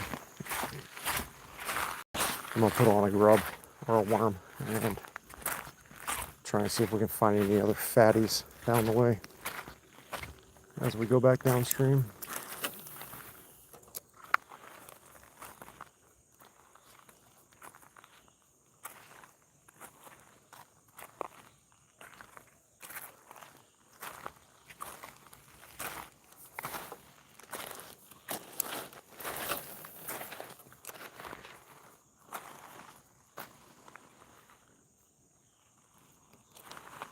Ooh. Saw a white belly in there. Looked like a decent fish.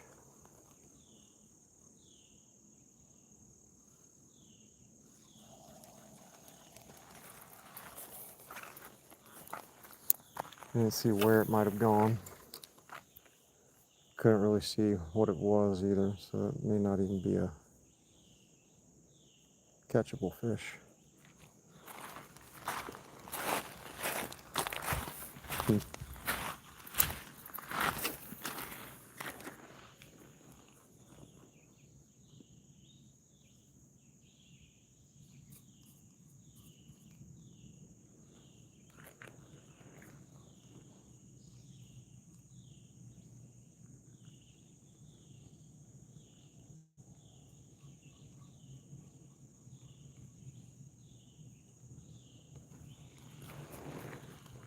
Nothing.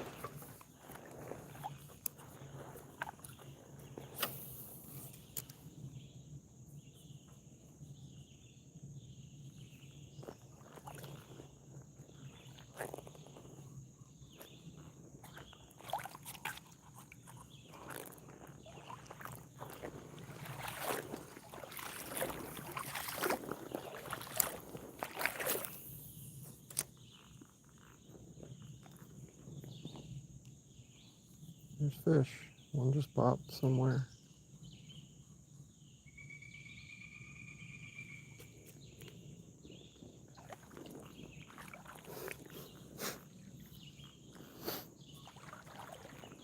Ton of little bugs flying around me. One of them went up my nose.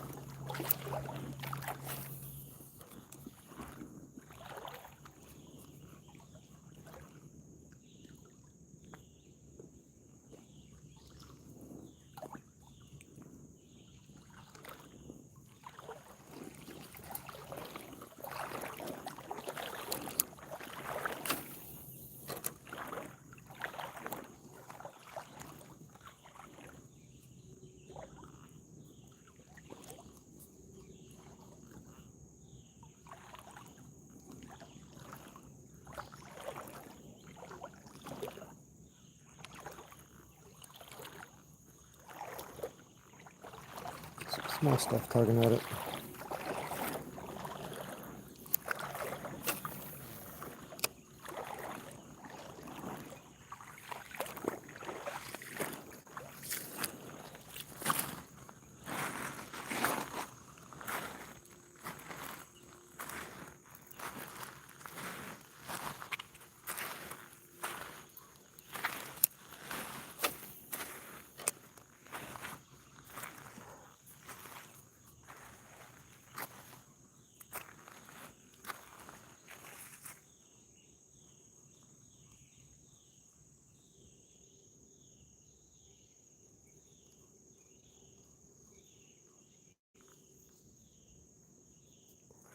That's wild, man. Nothing, huh?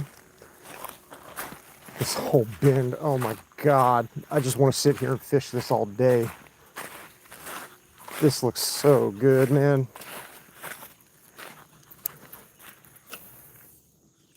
Tell the kids to take a nap, babe.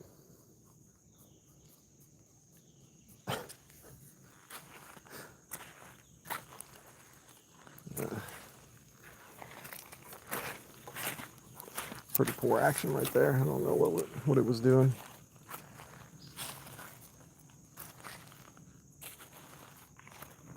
What's going on with it? Because I'm fishing it from above. I don't know. Just go deep.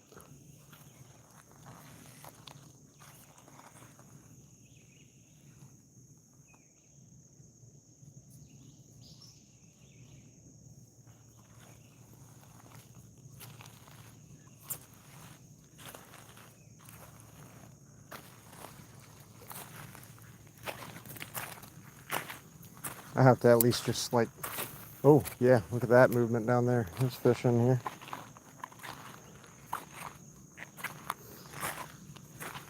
Look at that, they're still fighting back there.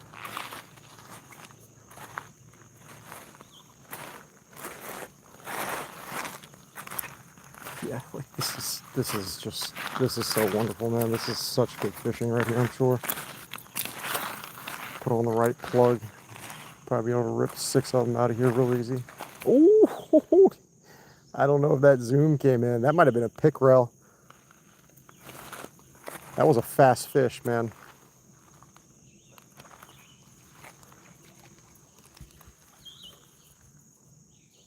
I've only seen a pickerel beeline it like that for something. You know, the bass will come strike it and all that, but I don't see them dart at it that fast.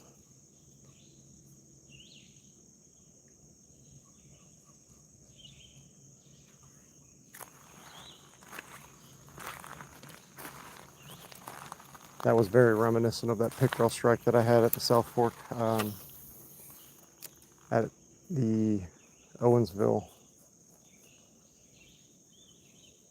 access.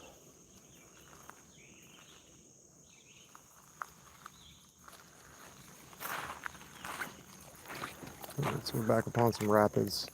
I should really cast this before I try to cross, if I'm even going to. I don't think I'm going to go any further though. I think I'm going to... Fish tried to grab it while I was wrapped around that knob of brush. Keeps missing it.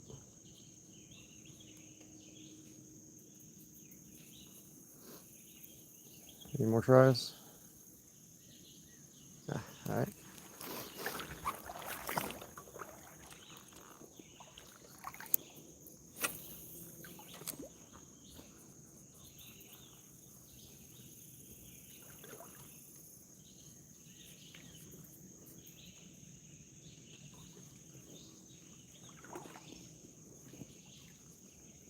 The fact that they're still hitting top makes me not want to swap off top, so I'm going to put on that other Topwater plug here in a minute. It's an XPS popper. I'm going to just go with a real natural. Yeah, they're still striking at it. The spook just ain't the most popular this morning, which is fine. But we're going to try another one.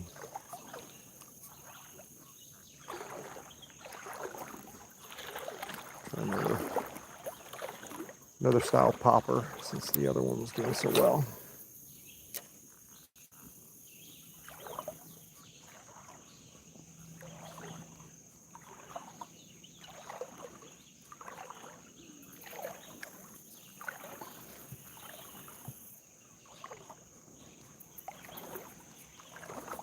It's not like incredibly deep here, so there'll be some bass, but I don't think they're going to be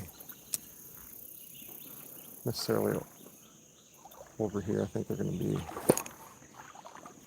think we got sunfish. Little sunfish came up and grabbed it.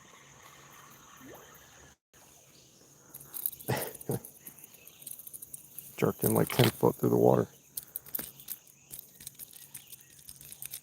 I'm telling you, man, these guys just won't sit still. He just ripped his eyeball all up.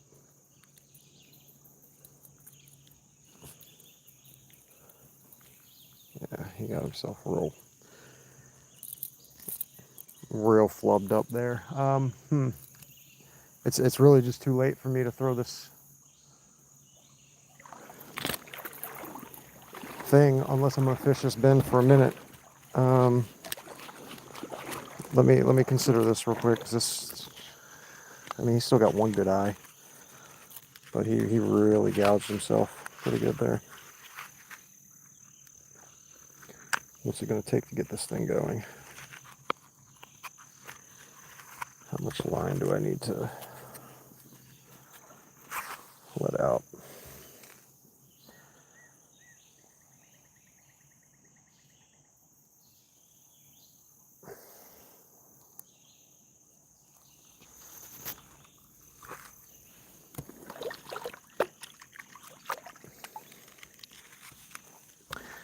All right, so that's him. He's just on a line, sinker below it. Got extra loops in case I want extra loops. And like I said, this was kind of a primitive test. People were doing all kinds of different things with them. You know, how they tied them off and stuff. I just decided to put a washer on it and not to let that slip through the hole. I've got an extra hole here in case I want to tie it off to a tree or something. And then people were drilling out hole, and like some intricate weaving pattern to, be able to control the length of the line. I figure I would just, pull the line to the depth that I want, and then I would just wrap it around the pipe with some half hitches or something, and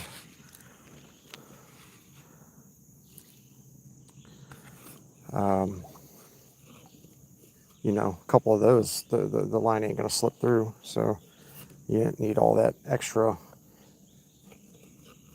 holes that make it real hard to pull the line through and whatnot. So yeah, and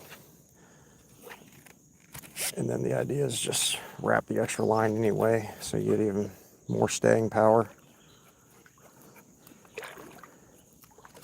And the noodle can kind of slide over some of it, kind of hold it in place a little bit, and that's a rig. That was our jug line, primitive jug line.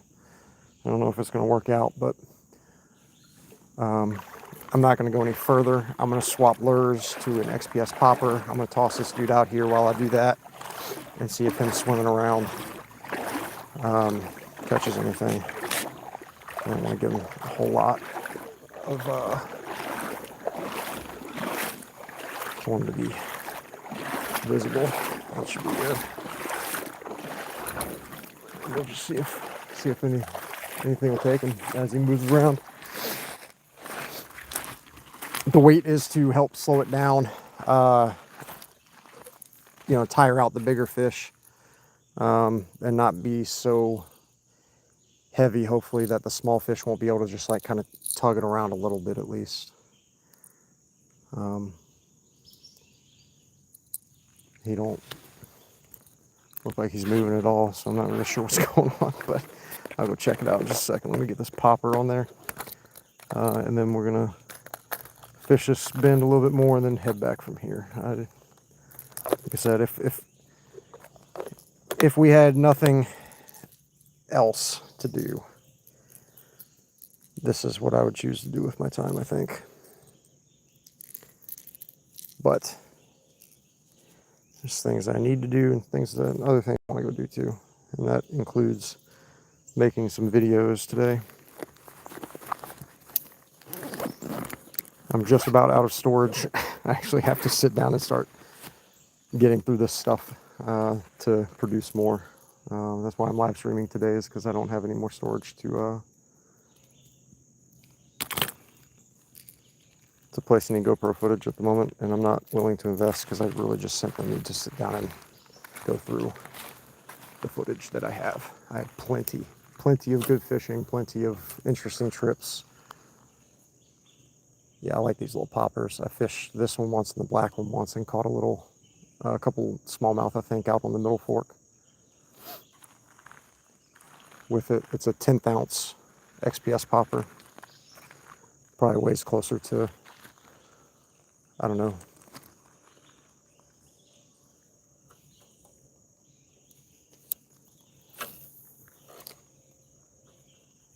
probably close to that 5th ounce, 6th ounce once it's wet, you know, but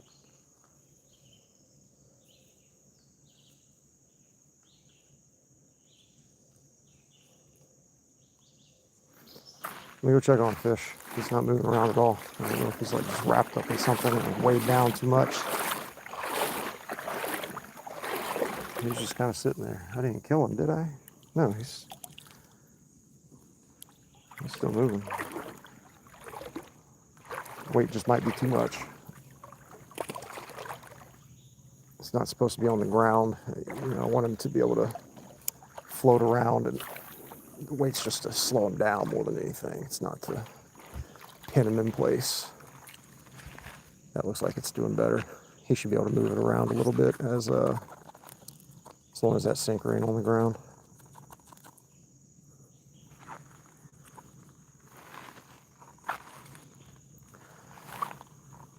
And I'll just fish kind of upstream of it, I suppose, and let it kind of naturally float, hopefully, maybe.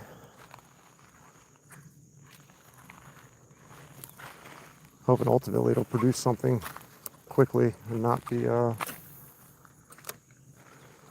such a slow process.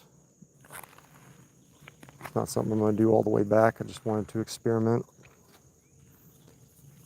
No reason not to use the injured fish as the bait fish for traps or whatever we plan to do. So the opportunity presented itself. Actually pretty shocked that there's nothing going on through here.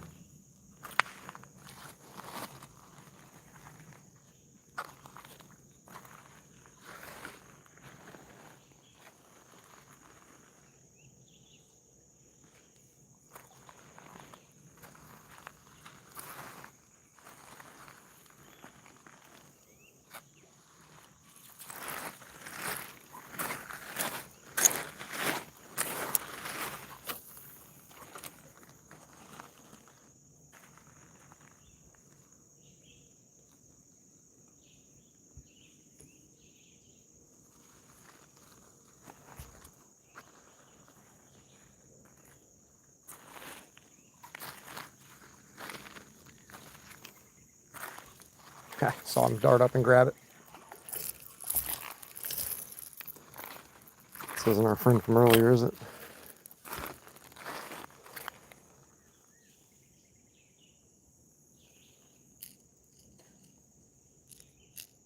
What was that? Further back? Okay. I wonder, that sunfish wasn't tiny, but he wasn't huge either. I'm really hoping a big bass will come out and catch him. I'm wondering if I should have cut him to let him bleed a little bit, or just killed him. And let him just kind of be chum.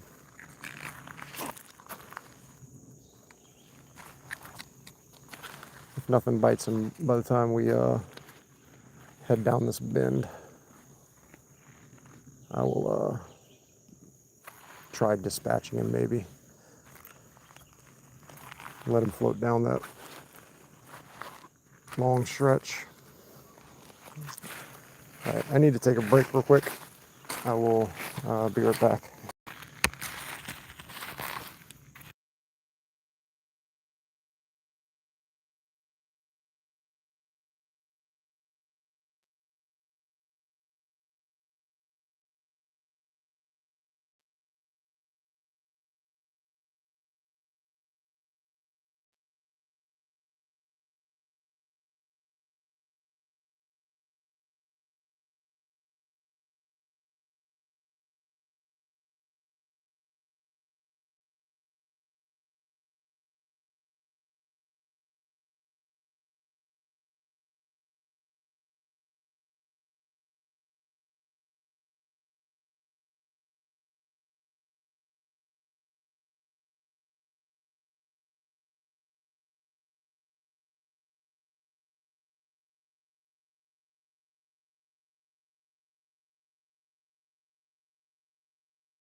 If anything has come through, I don't know how to see it.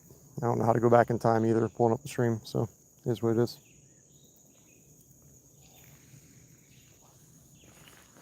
I hope the stream quality is decent. It should get better as we go back.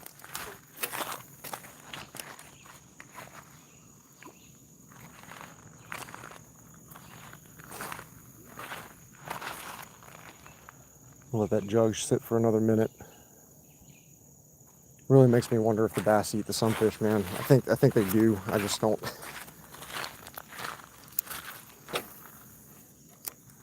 know. We've gotten a few strikes on this one so far. See if something running after it.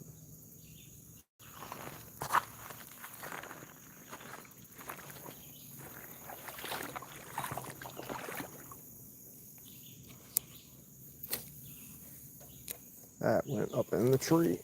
There we go.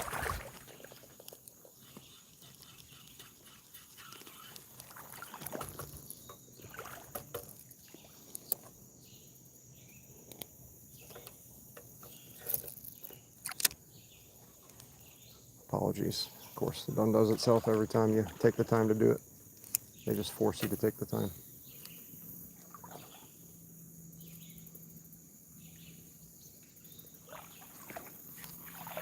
Missed him. Good there, though.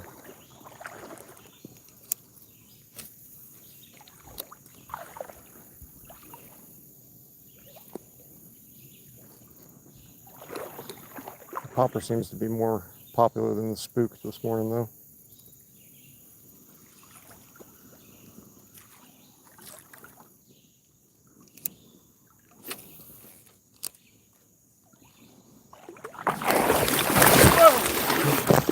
Whew.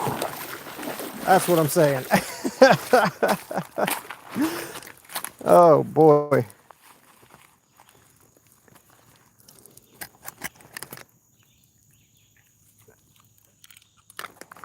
Let me drain my bag real quick.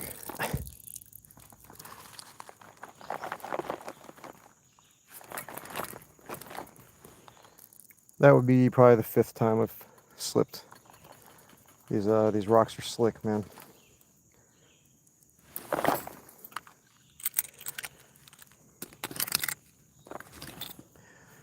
Let's see, did I get any water in anything? A little bit got in this pocket. I was talking about how I try to keep my pockets zipped now so water doesn't get in them. Look what happened when I didn't zip the pocket. Oh, brother.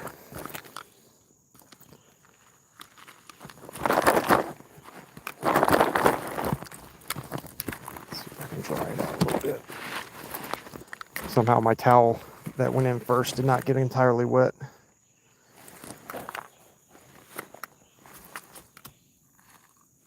Yeah, I need to go get some proper shoes for this, man. I probably would not have slipped there if I had not been in Crocs.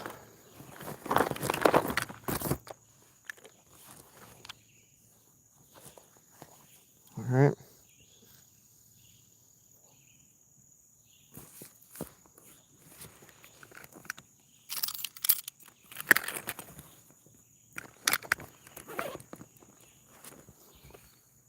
Water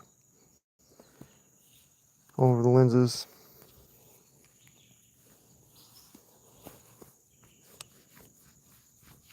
Give you all a quick cleanup here.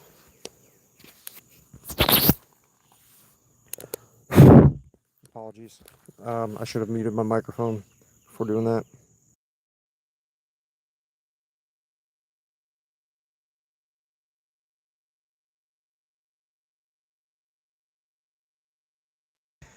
I'm a mess, man. All right, we're learning. This is all very new to me. Never live streamed before in my life until recently. So, all right, we have a plug in the water as well.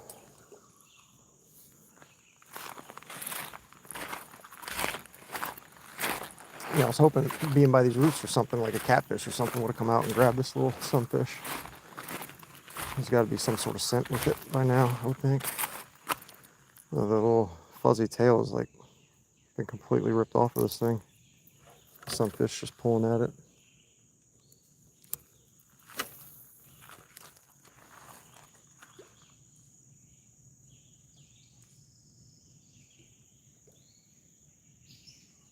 I got wrapped up.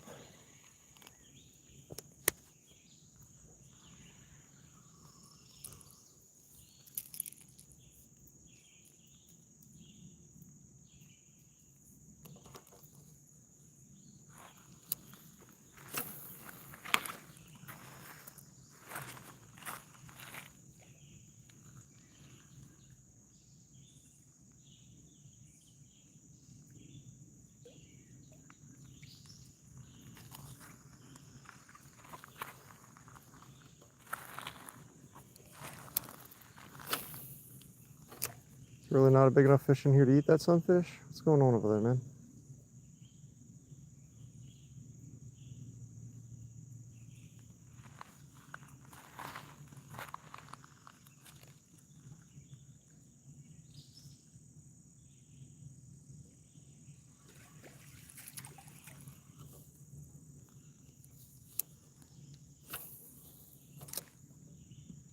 I wonder how deep it is out there. Can't really see. Oh, it's moving. Where's it going?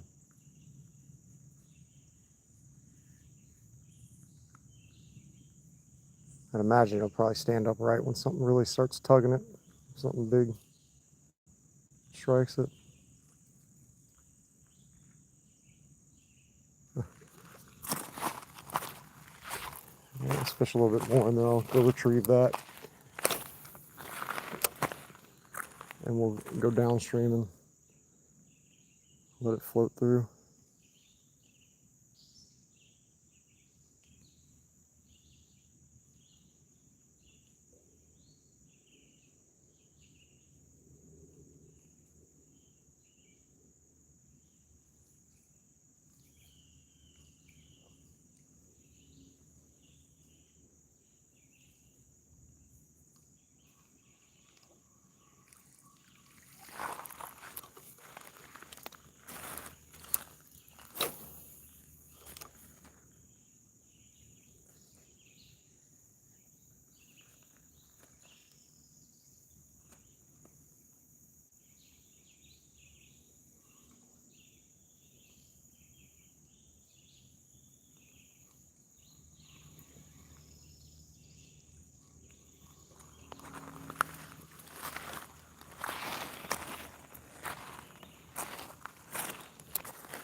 How to do this. I did say I wanted to drag a worm at some point.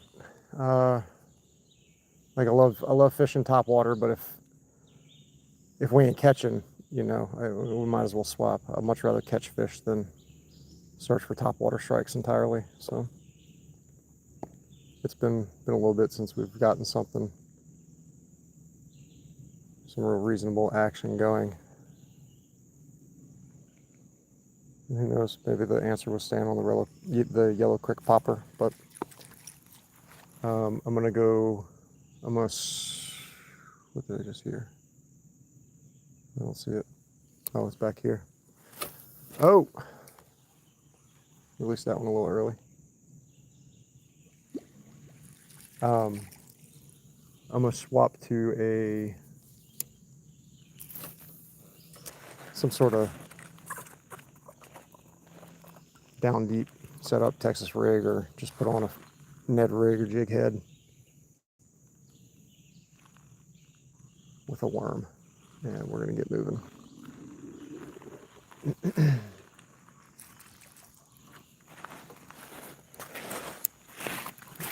Actually, just really kind of surprised we didn't really do a whole lot through here. Thought we were gonna just nail a bunch of fish.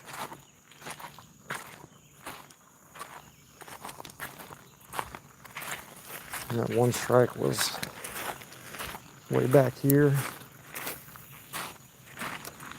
way deeper than that, but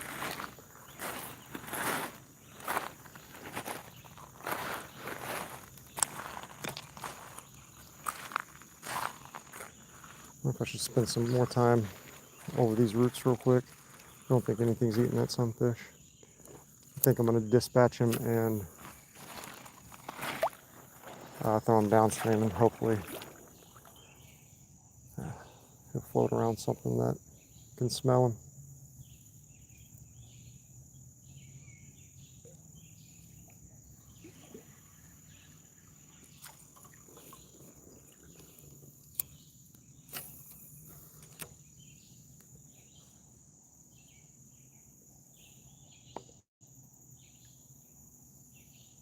I'm convinced that if there's no fish on this cast, that there's just nothing that's going to eat this plug. Yeah, that should have been a fish if we were fishing something that they wanted to eat. The little tail feathers now being completely missing basically might be the issue, but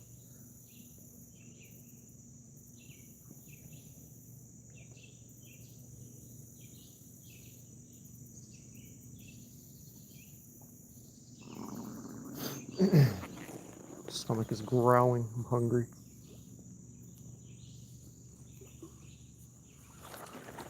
Another reason to kind of get moving back. All right, yeah, I'm gonna swap off the popper. I'm gonna put on a fat grub of some sort probably, and we're just gonna jig something along through the water and let it get down.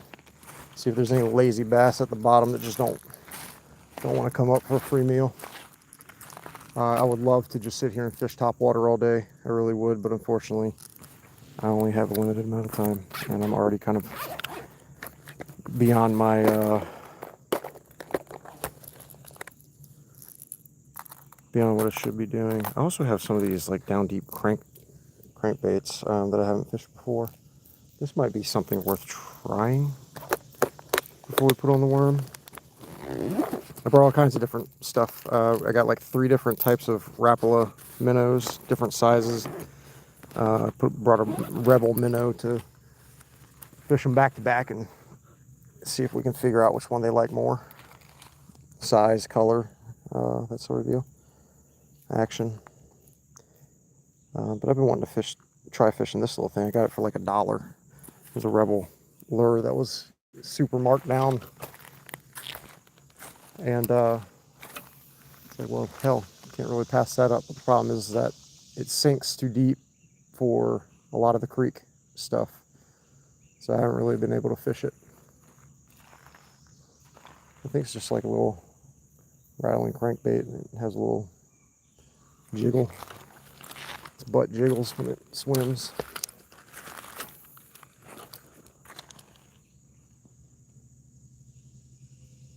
And just like every other treble hooked lure, it also gets wrapped up on itself and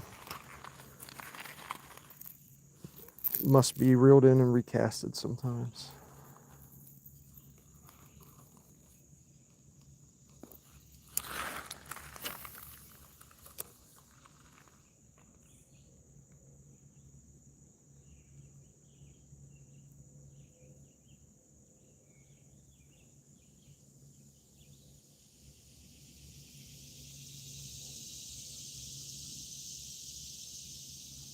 Yeah, I forgot about all this algae. That was the reason we were staying topwater, huh?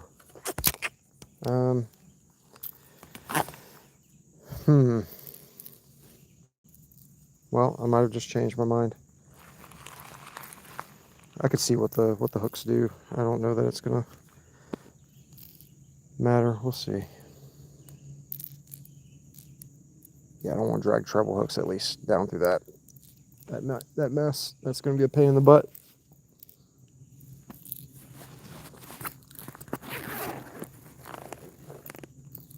So I'm on 25% battery. I have to get moving if I want.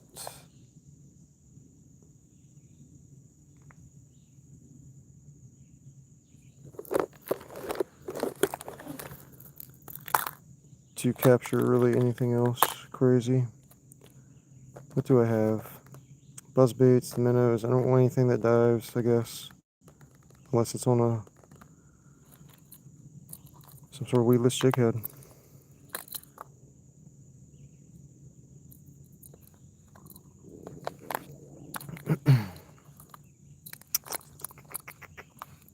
Sorry, bear with me. I'm figuring this out.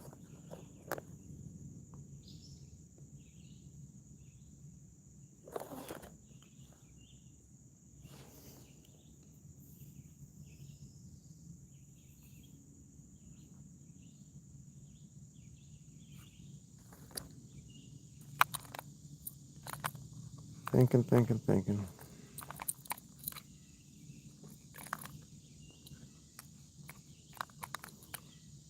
You know, it's a little heavy for it, but I'm gonna try it. I didn't get any hits out on it. I still have it in Louisiana. I still have it rigged up. It's a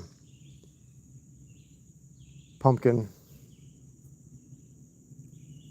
with a white belly worm on a 16th ounce jig head. We'll see if it can stay fairly weedless with all this grass and algae growing in here. See how it does. If not, we'll probably just get back to topwater. Actually, totally forgot about the algae when I was sitting here making these decisions. I mean, you know, I can cast it a mile. Castability ain't the issue. It's just a matter of it's just a little heavy. Setting the hook might get a little awkward. I'll put my bag down. Go get this jug line.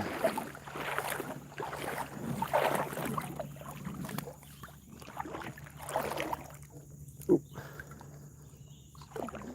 Slippery bedrock.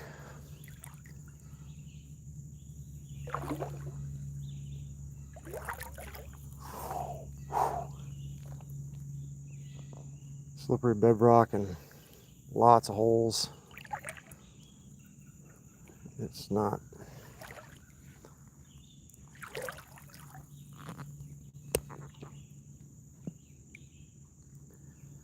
Here, why don't we just, can we get over here?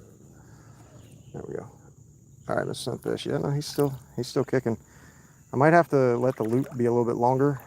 I really thought he'd be kind of swimming around real easy. I don't know.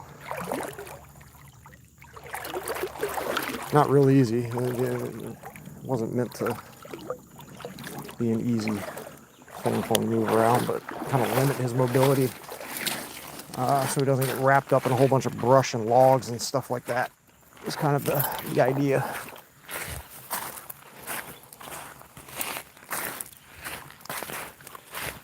So I think what I'm going to do is just go ahead and get down past these rapids. I'm going to just ignore the rest of this right here. Just set him down past these rapids. Let him float through, and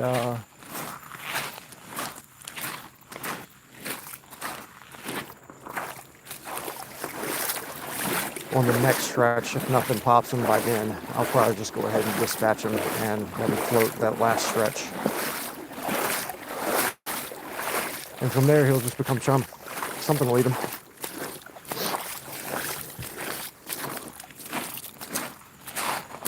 He basically ripped his eye out the treble hook just flopping around. He didn't want to sit still, and got the second side of a treble hook in his eyeball and kept on flopping. So that's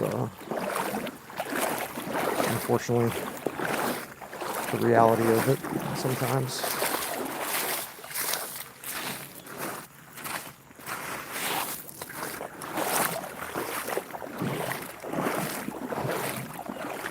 Let's see. I might need to take him up a little bit more, honestly, too. See about doing that.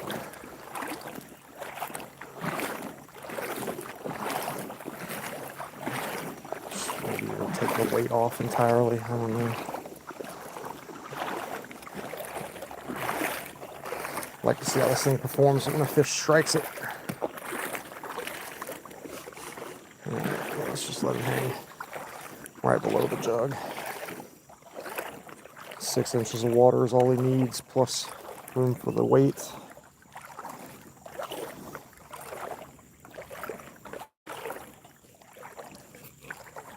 There we go.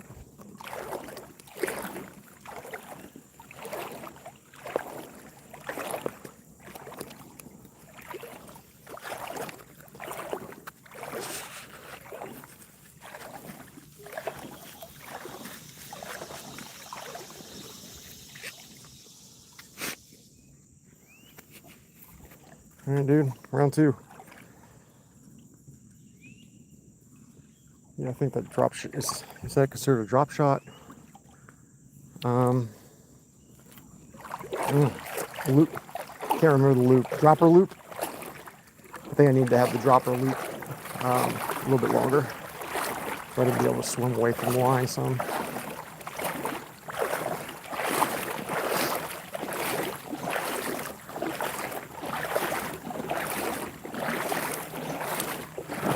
Big fish out this way, and basically where it starts to get deep again, I'll go ahead and just toss him out.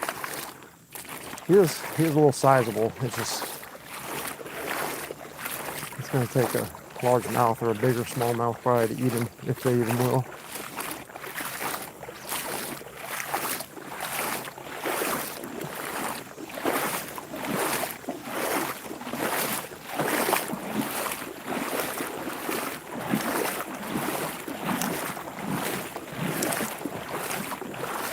Making a ton of racket.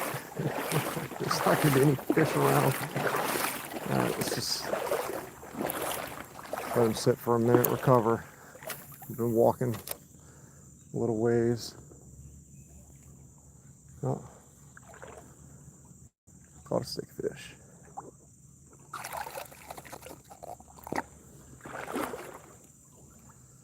Why is it spinning so much?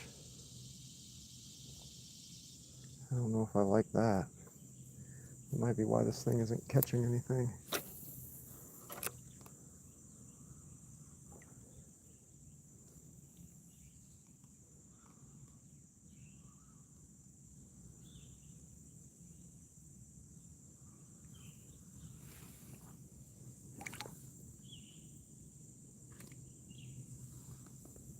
Is he still going?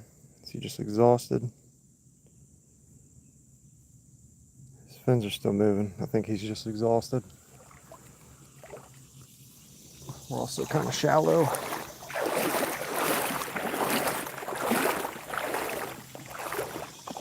don't think he's going to catch anything here.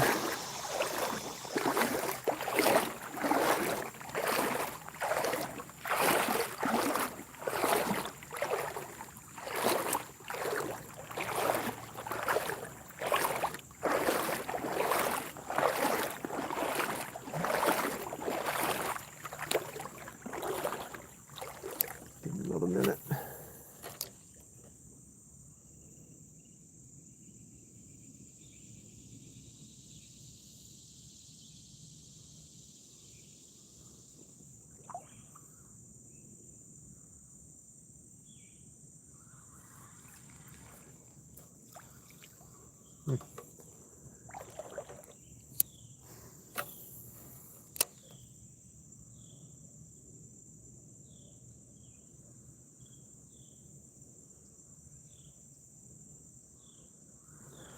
I really don't like this worm.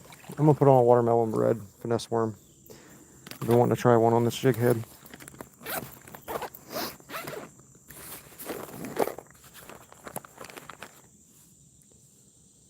I don't like how this thing just like sits there and spins around. I'll turn this into a nib rig stick.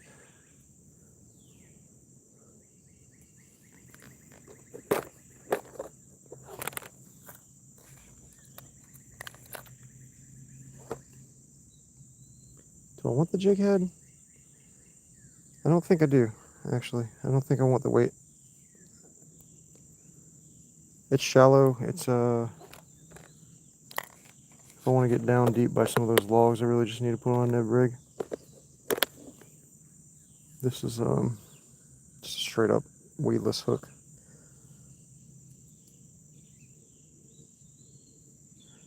It's a long finesse worm. It's an 8-inch finesse worm, I believe. But is that 8 or 6? I don't know. Anyway, I have a couple different size finesse worms, and some work better on some hooks and some poles and rods and reels, etc., than others.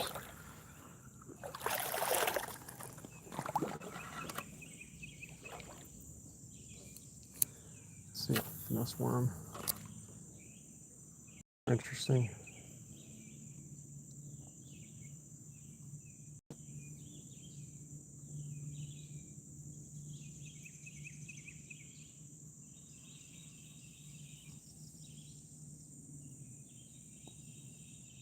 This one spins a lot too.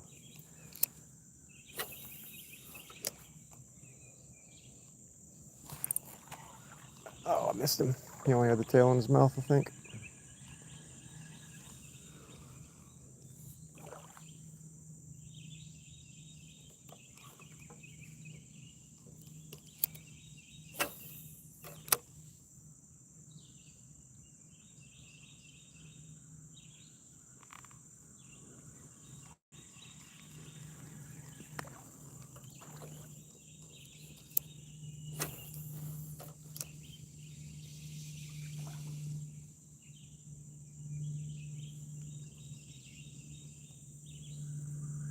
All right, yeah, let me get moving. Got plenty to walk still.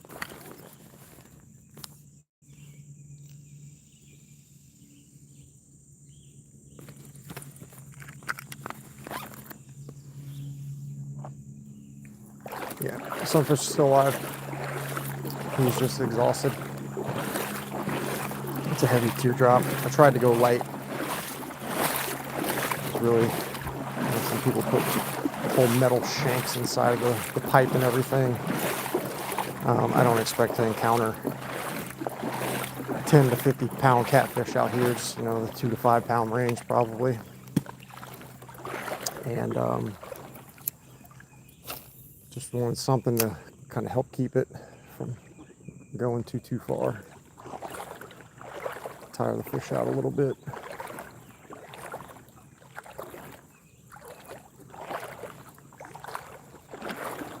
There's probably fish up under all these logs, man.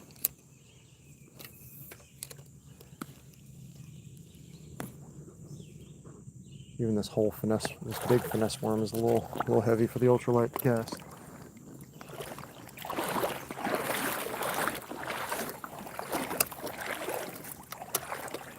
There we go.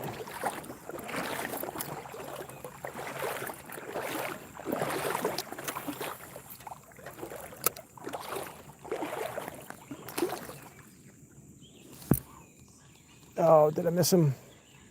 I missed him.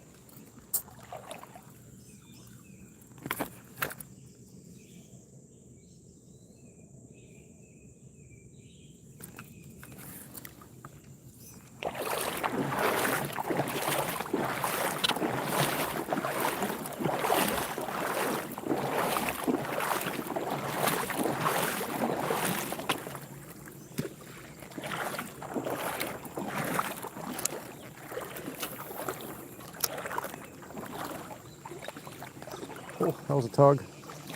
Yeah, there's bass everywhere. Okay. I just needed You need a worm, I guess, as usual.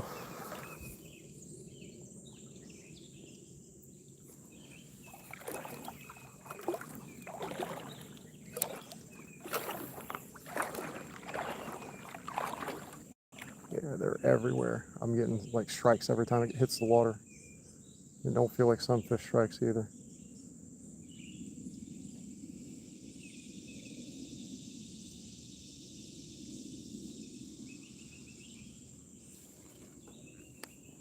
Yeah, poor sunfish just needs a bigger dropper loop. He just can't. He can't even move if the sinker touches the ground. If it's not floating, he's just not functional at all.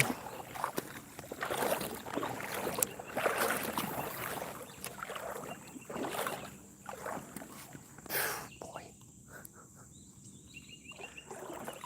Plenty of fish. Just gotta be ready for them.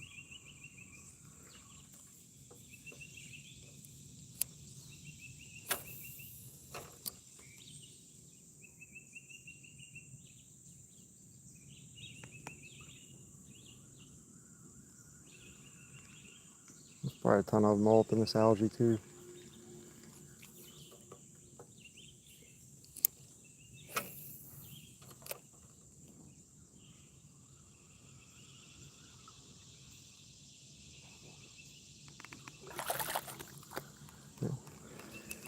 No weight. It's currently just gliding right over it. It's doing pretty good.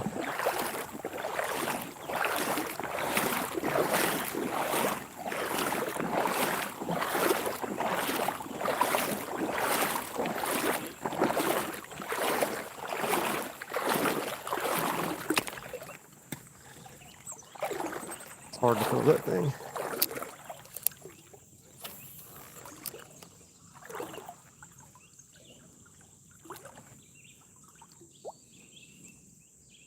It looks like he can turn it a little bit. It's good. Finally got him deep enough to be able to move a little bit.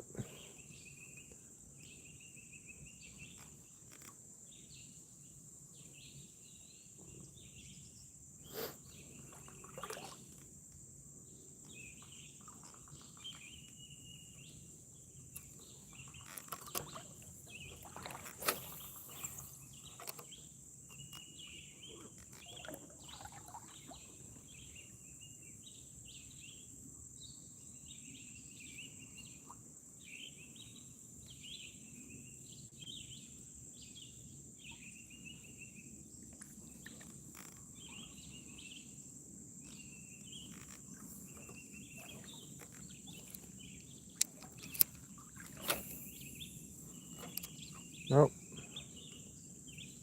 Over the branch. There we go. Beautiful placement.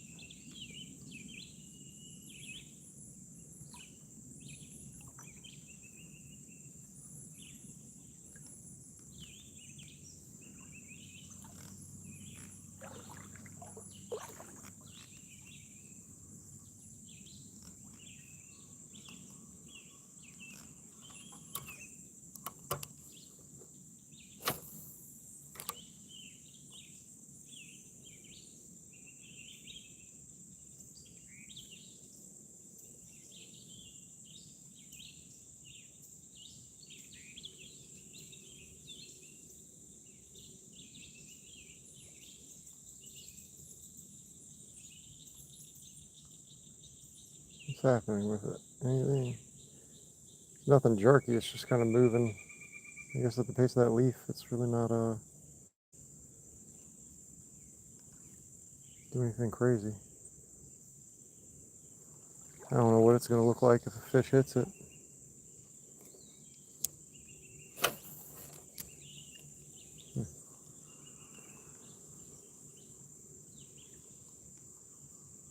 Guess maybe have it on some sort of leash would have been reasonable. Let's see if the worm can generate some interest. Maybe something will come out and strike a helpless sunfish too.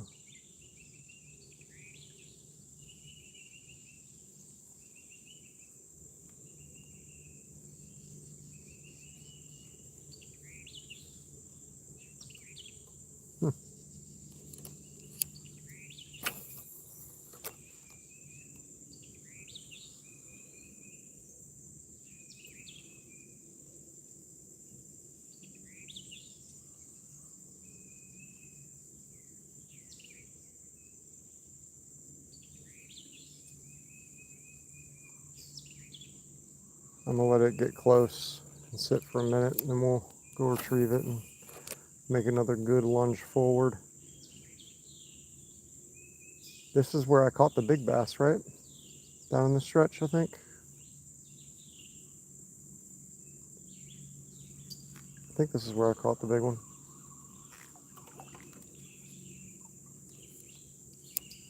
Hoping that once it gets close to the brush, if you know any deep holes, any bass might be present, might come snatch it up.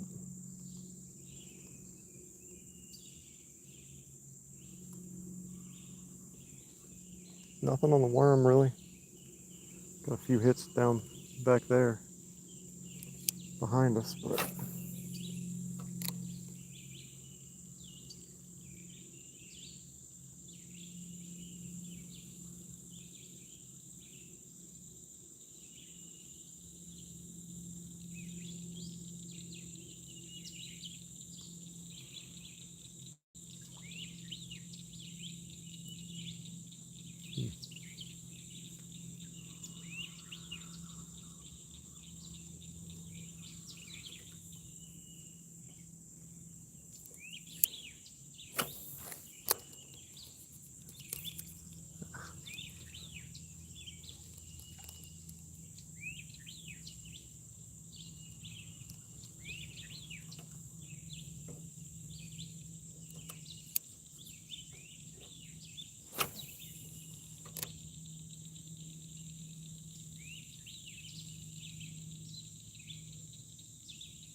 just watching this jug line, man, just praying something's gonna happen. I'm at 13% battery.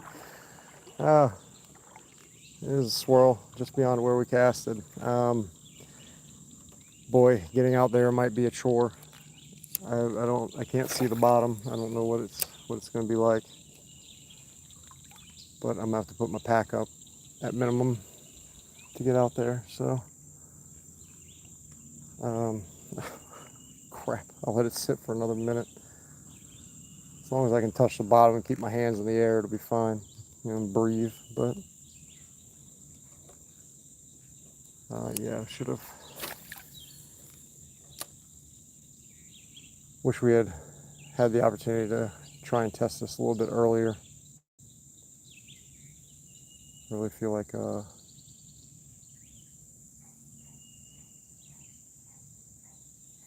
it could be used to catch something. I might have to put on. I got some other line. I got like some heavy braid and heavy mono to put on there in case line visibility was a thing. But one of the videos I saw some guy making, he was using this real thick braid line, you know, 110-pound test, just something you don't have to worry about getting knotted up and wrapped up real easy around things. Just a really rugged, good thick line.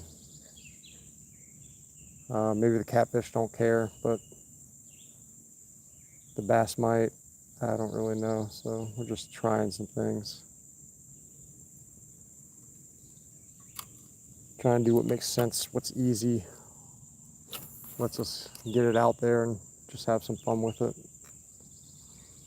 All right, I'm gonna go get it, and we're gonna head up to the rapids. I don't know.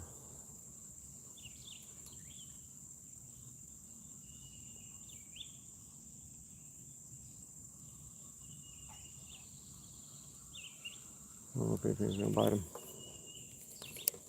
So, yeah, let me get my bag up.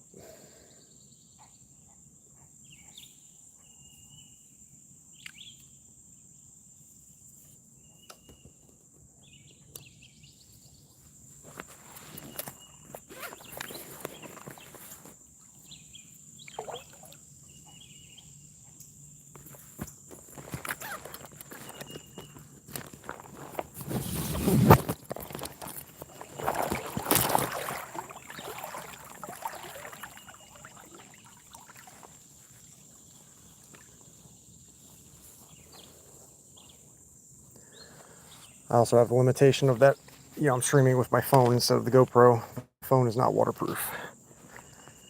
The GoPro is, so I am over my belly button right now. It's fairly deep. This little dude probably could have been let down a little bit. Come here. For this area.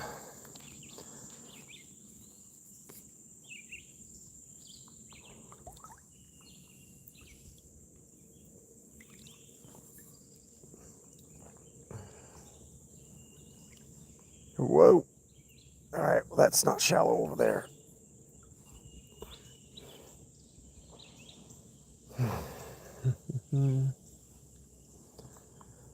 Nice and slow so I don't trip over a rock again.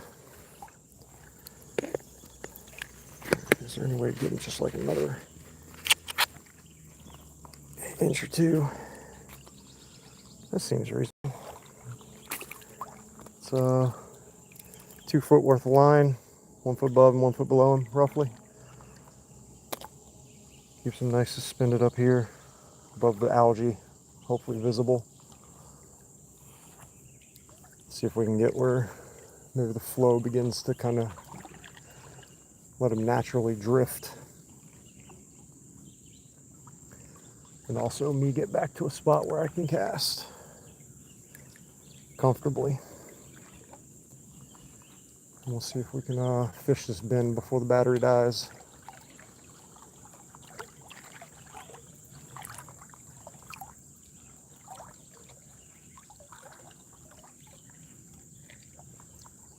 All right, I'm gonna try tossing him right up here.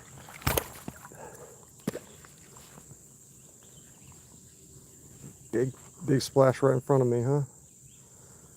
Or was that the fish coming off of the hook? I wasn't paying attention.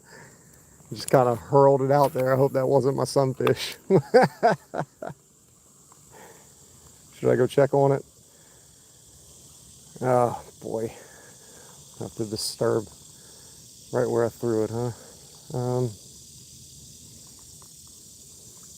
Yeah, I don't want to be sitting here waiting on a jug line that isn't going to produce anything because there's not a fish on it. I might have slung him off that little hook. I sure did. Slung the sunfish off the hook. All right, well,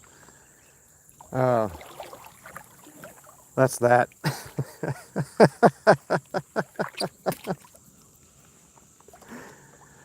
Oh man, this circle hook has a huge barb on it. I didn't think that was going to come out of that sunfish.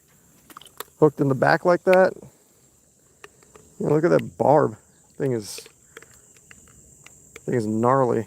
You know, the hook and then the little barb back here to keep them retained is just twice as big, 3 times as big as all the trout magnets these clowns stay hooked on. Well, maybe he'll survive. You know, all we did to him was really rip his eye out. He did it to himself. We didn't even hook him in the eye. All right, let me get this goofy thing wrapped back up. This will save us a lot of time not having to mess with this the rest of the way. We'll try to do this again one day when there's more time. So it's a good way to store this thing. That's the one part I'm trying to figure out is like the best way to keep this hook from getting in the kids.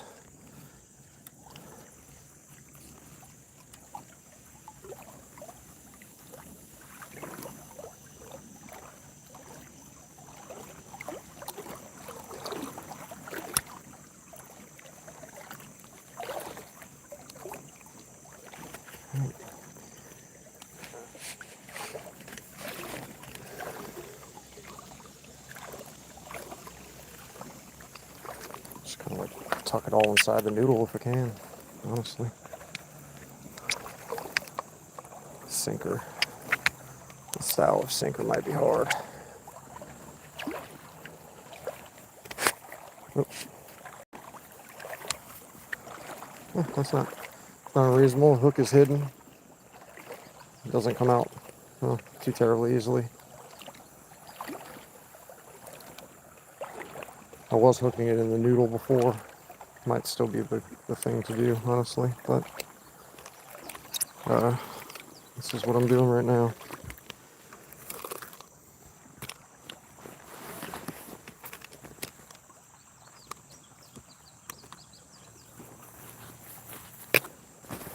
Just stick the thing in my rod holder and that's it. All right, good to go. Good test. I appreciate y'all's patience with that. I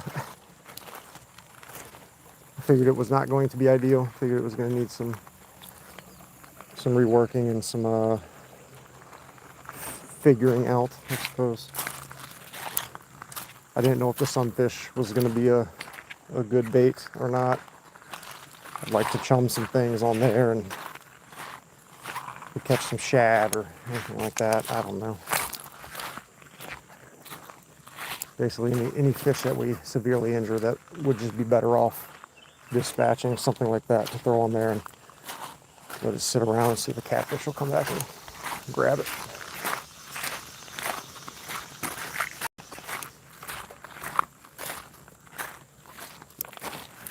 There wasn't a whole lot going on in here. I came through earlier.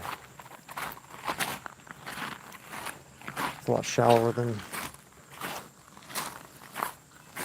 I thought it was when we came through. It was a little darker than I couldn't see as well. But this log should have some fish.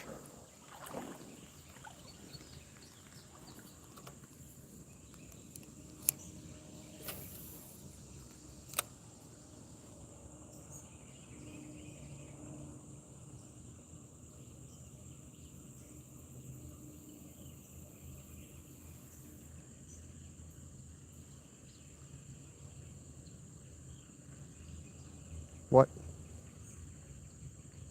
Where's the fish? Not a single fish in front of this log wants a finesse worm, huh?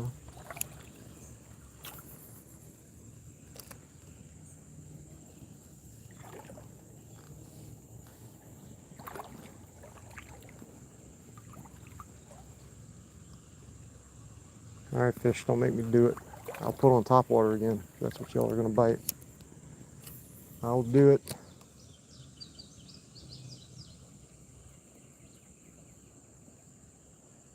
Right. Little tug. Try and just let it sit for a second. Garner any attention it can grab.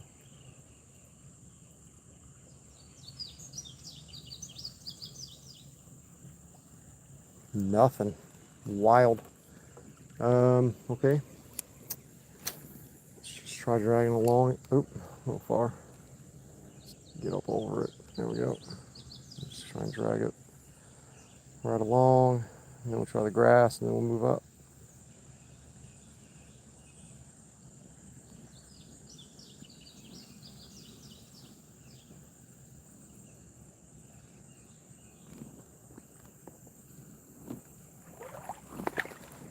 Nothing on the finesse worm.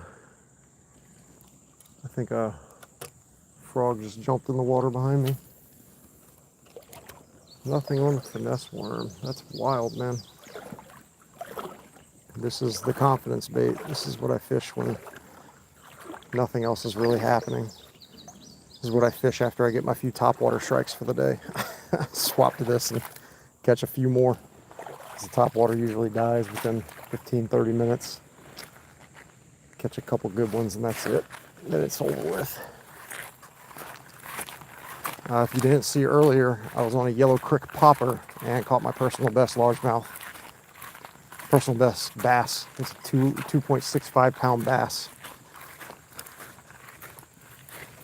And you know, he didn't fight near as much as I thought he would. I've gotten better fights out of 3/4 pound to 1 pound smallmouth. He just kind of rolled around a little bit. He didn't really pull or try to break out. He just breached and tried to spit it mostly.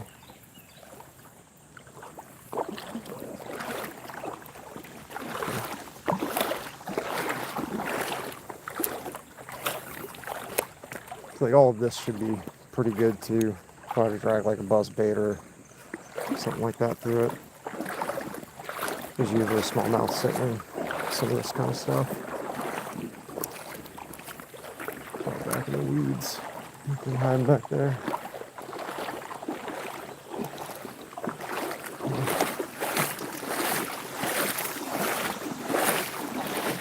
I do need to get moving. So I think we're out of the S bend. I think we're on the kind of straight-ish shot to Tenmile Creek now. So I only have a few more minutes to fish anyway, but my battery's going to die probably before we complete the fish. And then I'm going to just hike Tenmile Creek back. I won't really fish it.